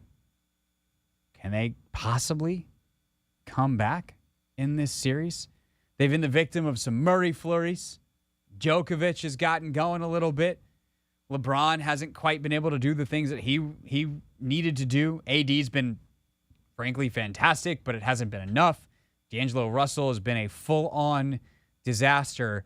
We now check in with our resident Lakers fan, at least as long as LeBron is there, Anthony Haney. Anthony, how are you feeling? Sir. I feel as though the Lakers should not be down 3-0. I think they could have, at least won one of these games, but Jamal Murray, Jokic. It's a bad man. Uncle Jeff Green. Bruce Brown. When I tell you in the fourth quarter, the stars come alive, the last two games, these guys have hit timely shot after timely shot after timely shot for the Nuggets. And I think that's what it's ultimately come down to, who can close out the game. And the Lakers have come up short. LeBron James keeps shooting so many threes. I don't know why. He's shooting a terrible percentage. Anthony Davis, he's disappearing to an extent. The only guy that's been active in the fourth quarter for the Lakers, it seems like, is Austin Reeves. And he can't do it by himself. So no, that's right, Anthony. On a team with LeBron James and Anthony Davis, Austin Reeves can't do it by himself. Yes, sir. So, I hate to say it. Lakers in 7, though. I'm optimistic that once the Lakers get one game, I think they'll start to, build on that momentum. And I think it starts with not playing D'Angelo Russell so much.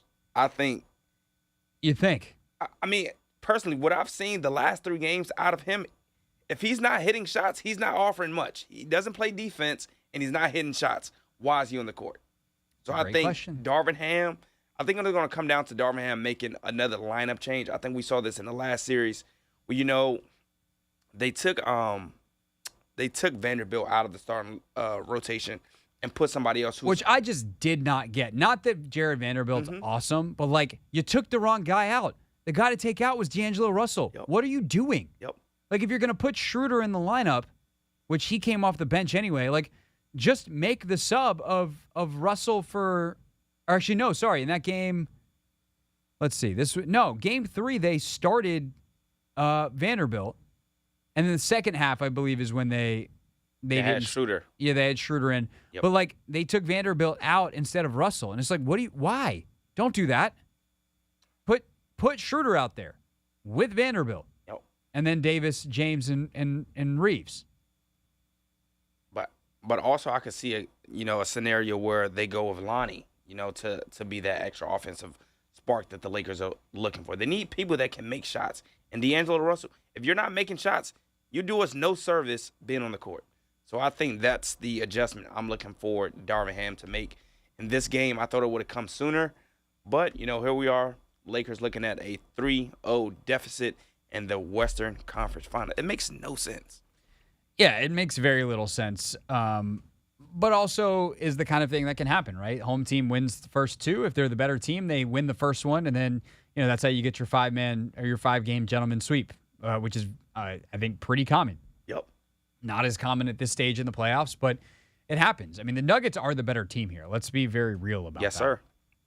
They're the better team. They are deeper. They know who they are. They know how they want to play. They have a couple of different options of how they can play where they're comfortable, whether it is Murray-centric or Jokic-centric on offense. They've made the adjustments they need to as the Lakers have adjusted.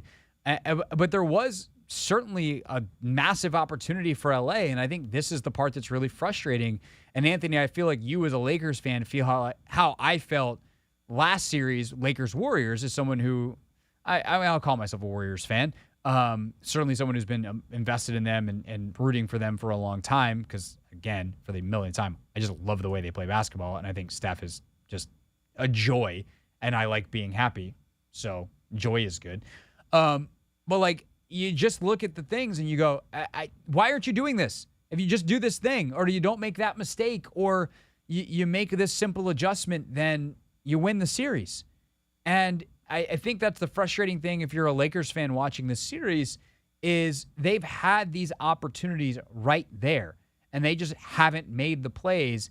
And then there's a couple of what seem like fairly obvious adjustments that Darvin Ham just hasn't made. And by the way, Ham's awesome. Like, great coach.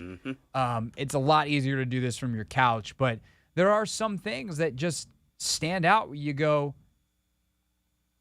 you can't play D'Angelo Russell. What do you do? Like, I understand it's harder. And in some ways, I think it's actually easier to do from the couch because you don't have the personal relationship. You can be colder, and you're also not necessarily thinking 2 steps ahead where it's like, okay, well, if we bench D'Angelo Russell, do we then lose him for the rest of the series? And we might need him. And we're certainly, if we win this, going to need him to win the NBA Finals. And we don't want to lose him for the rest of the year and affect free agency and like all the other things that might happen that a real coach with real consequences, as opposed to a guy talking into a microphone, actually has to consider. That said, if you don't make the move, all that stuff doesn't matter because you'll lose. And that's where they are, is they haven't made those adjustments.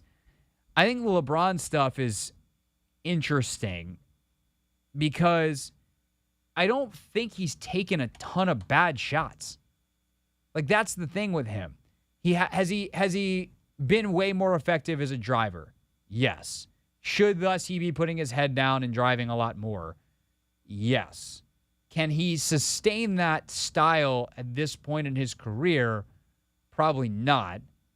Is he a significantly better three-point shooter than he was earlier in his career? Yes. In fact, he's a very good three-point shooter. So if he's taking three-point shots that are good shots, what's the complaint? That he's missing?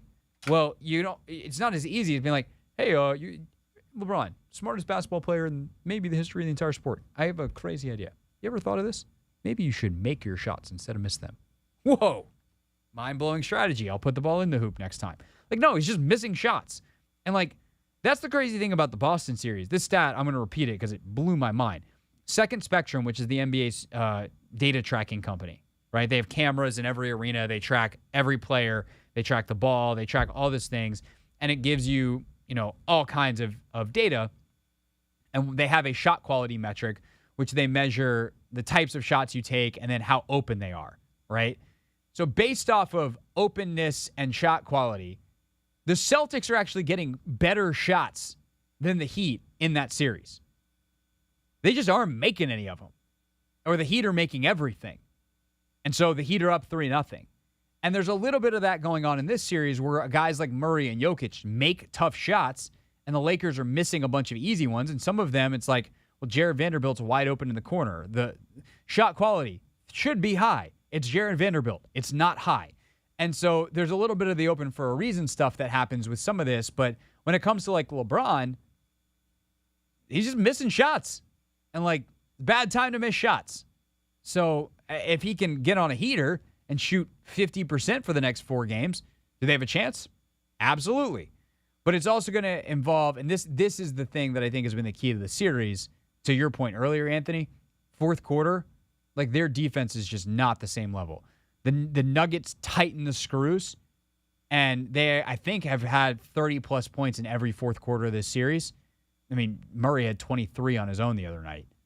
So you have to find a solution in the fourth quarter defensively because that's the Lakers' calling card. The offensive stuff is what it is. The Lakers are here because they've been the best defense in the sport since the All-Star break, and if they can't be that in a fourth quarter, they're going to get swept tonight, and then we don't talk about them anymore. And I will come into work crying. I really will. And here's a funny story. So I work somewhere else. I work at my middle school, in the alumni office, and one of my coworkers, I think he's a LeBron hater, but he says he has the utmost respect for LeBron. And I walked into my office today, and there was a broom on top of my chair. Oh, that ain't right. Exactly.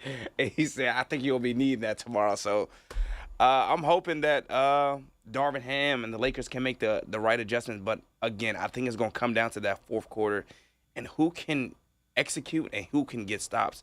I just think the Lakers have been terrible in terms of executing on the offensive end and as well on the defensive end, which has been their calling card all season. What kind of broom handle is it? I mean, it was just... Was it wooden or plastic? Plastic. Damn. Why? Because if the Lakers win tonight and it was wooden, you wanted me to... I wanted you to just Bo Jackson that thing. The thing I want you to walk in his office tomorrow and just over your knee. But what about a gentleman sweep? Because it's still embarrassing, but then you can still take his broom and shove it. Yeah. Is it like a flimsy plastic? Yeah, I think I can be able to snap it. Snap it? I'll try to get video of it. That's what I was gonna say. Take a video of it. And Take this for your bleeping broom.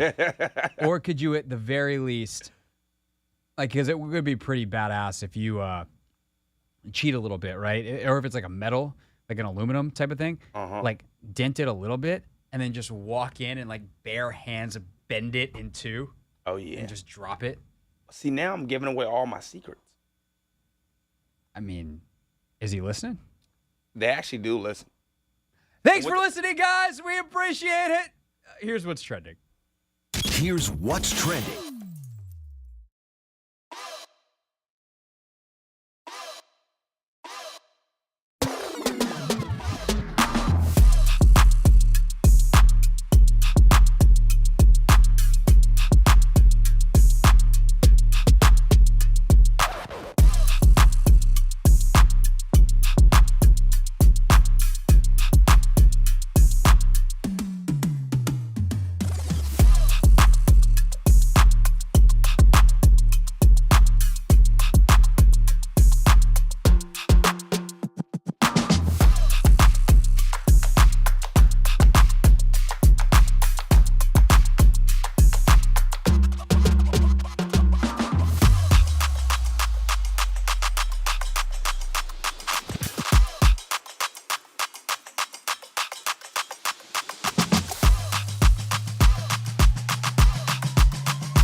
It's the Hoffman Show on the Team 980, always alive as well on the free Odyssey app. Real things in just a second. Anthony, I know you put the whole thing in the folder. I'm not going to play Carmelo Anthony's entire announcement, but as two Syracuse alums, I feel like we should reflect quickly on Carmelo Anthony's career. The 19-year NBA veteran announced his retirement in a very Carmelo video today. It was kind of odd. It's just, Melo's a different dude, man. He operates on a different plane. And, I like it. It was just, it seemed a bit much. Like the legacy with his, with his son and stuff. Yeah. I mean, there's a lot of it's like touching that he's like, now I'm at a point where like my legacy is what my son does. And I think that's it's an awesome sentiment. It's just a very theatrical, produced announcement video, which I guess is kind of what people do now. I was about to say, this is the day and age we're in. Have you seen these people's prom proposals and proms? And it's just so much that goes on in today's generation. Yeah, it is. And there's nothing wrong with it. And honestly, it's just I was like, oh, that was a lot. Okay, cool. Melo's retired, I guess. He could still get 20 tomorrow. Lakers could have him get 20 tonight. Now, he'd be terrible defensively and might take a few too many shots to get there. But, he's a professional scorer. And I do think he's a guy that is a bit underrated from this era. People don't realize how much he affected winning in a positive way during his prime. Those Denver teams went far. He never lost to a team while he was in Denver. He never lost to a lower seed. He always got exactly as far as his team was supposed to based off the regular season, which is not to say that that is incredible. You'd hopefully either be better in the regular season or, you actually break through and pull off the upset to make an NBA Finals. He never played in one. But he wasn't on the 2020 Lakers, right? He was there in 2021. Yeah, 1 year after. Yep. Okay, so I was like, wait, did I just miss Carmelo Anthony ring? No, his one and only ring is the one he got at Syracuse, 2003. But he is someone that, the best teams the Knicks had until basically this year, he was responsible for. The best team the Nuggets have had until the Jokic era, over the last 30 years, he's responsible for. He was a damn good basketball player who probably could have adapted his game a little better in the latter half of his career, and I think finally got there with some of the Portland teams and things like that, where he helped them win really important games. Very, very, very late in his career.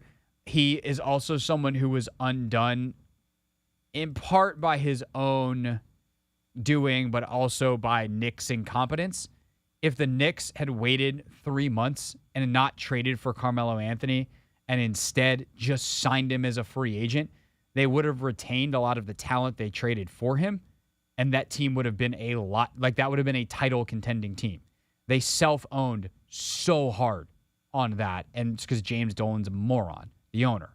And so there's some circumstance stuff that where Carmelo's NBA career, if you play it out 100 times, he probably winds up with a championship or two if some things go differently, or certainly some finals appearances. But he kind of seems like that level of player. He's distinctly below LeBron James. He is distinctly below, the Giannis's and guys like that.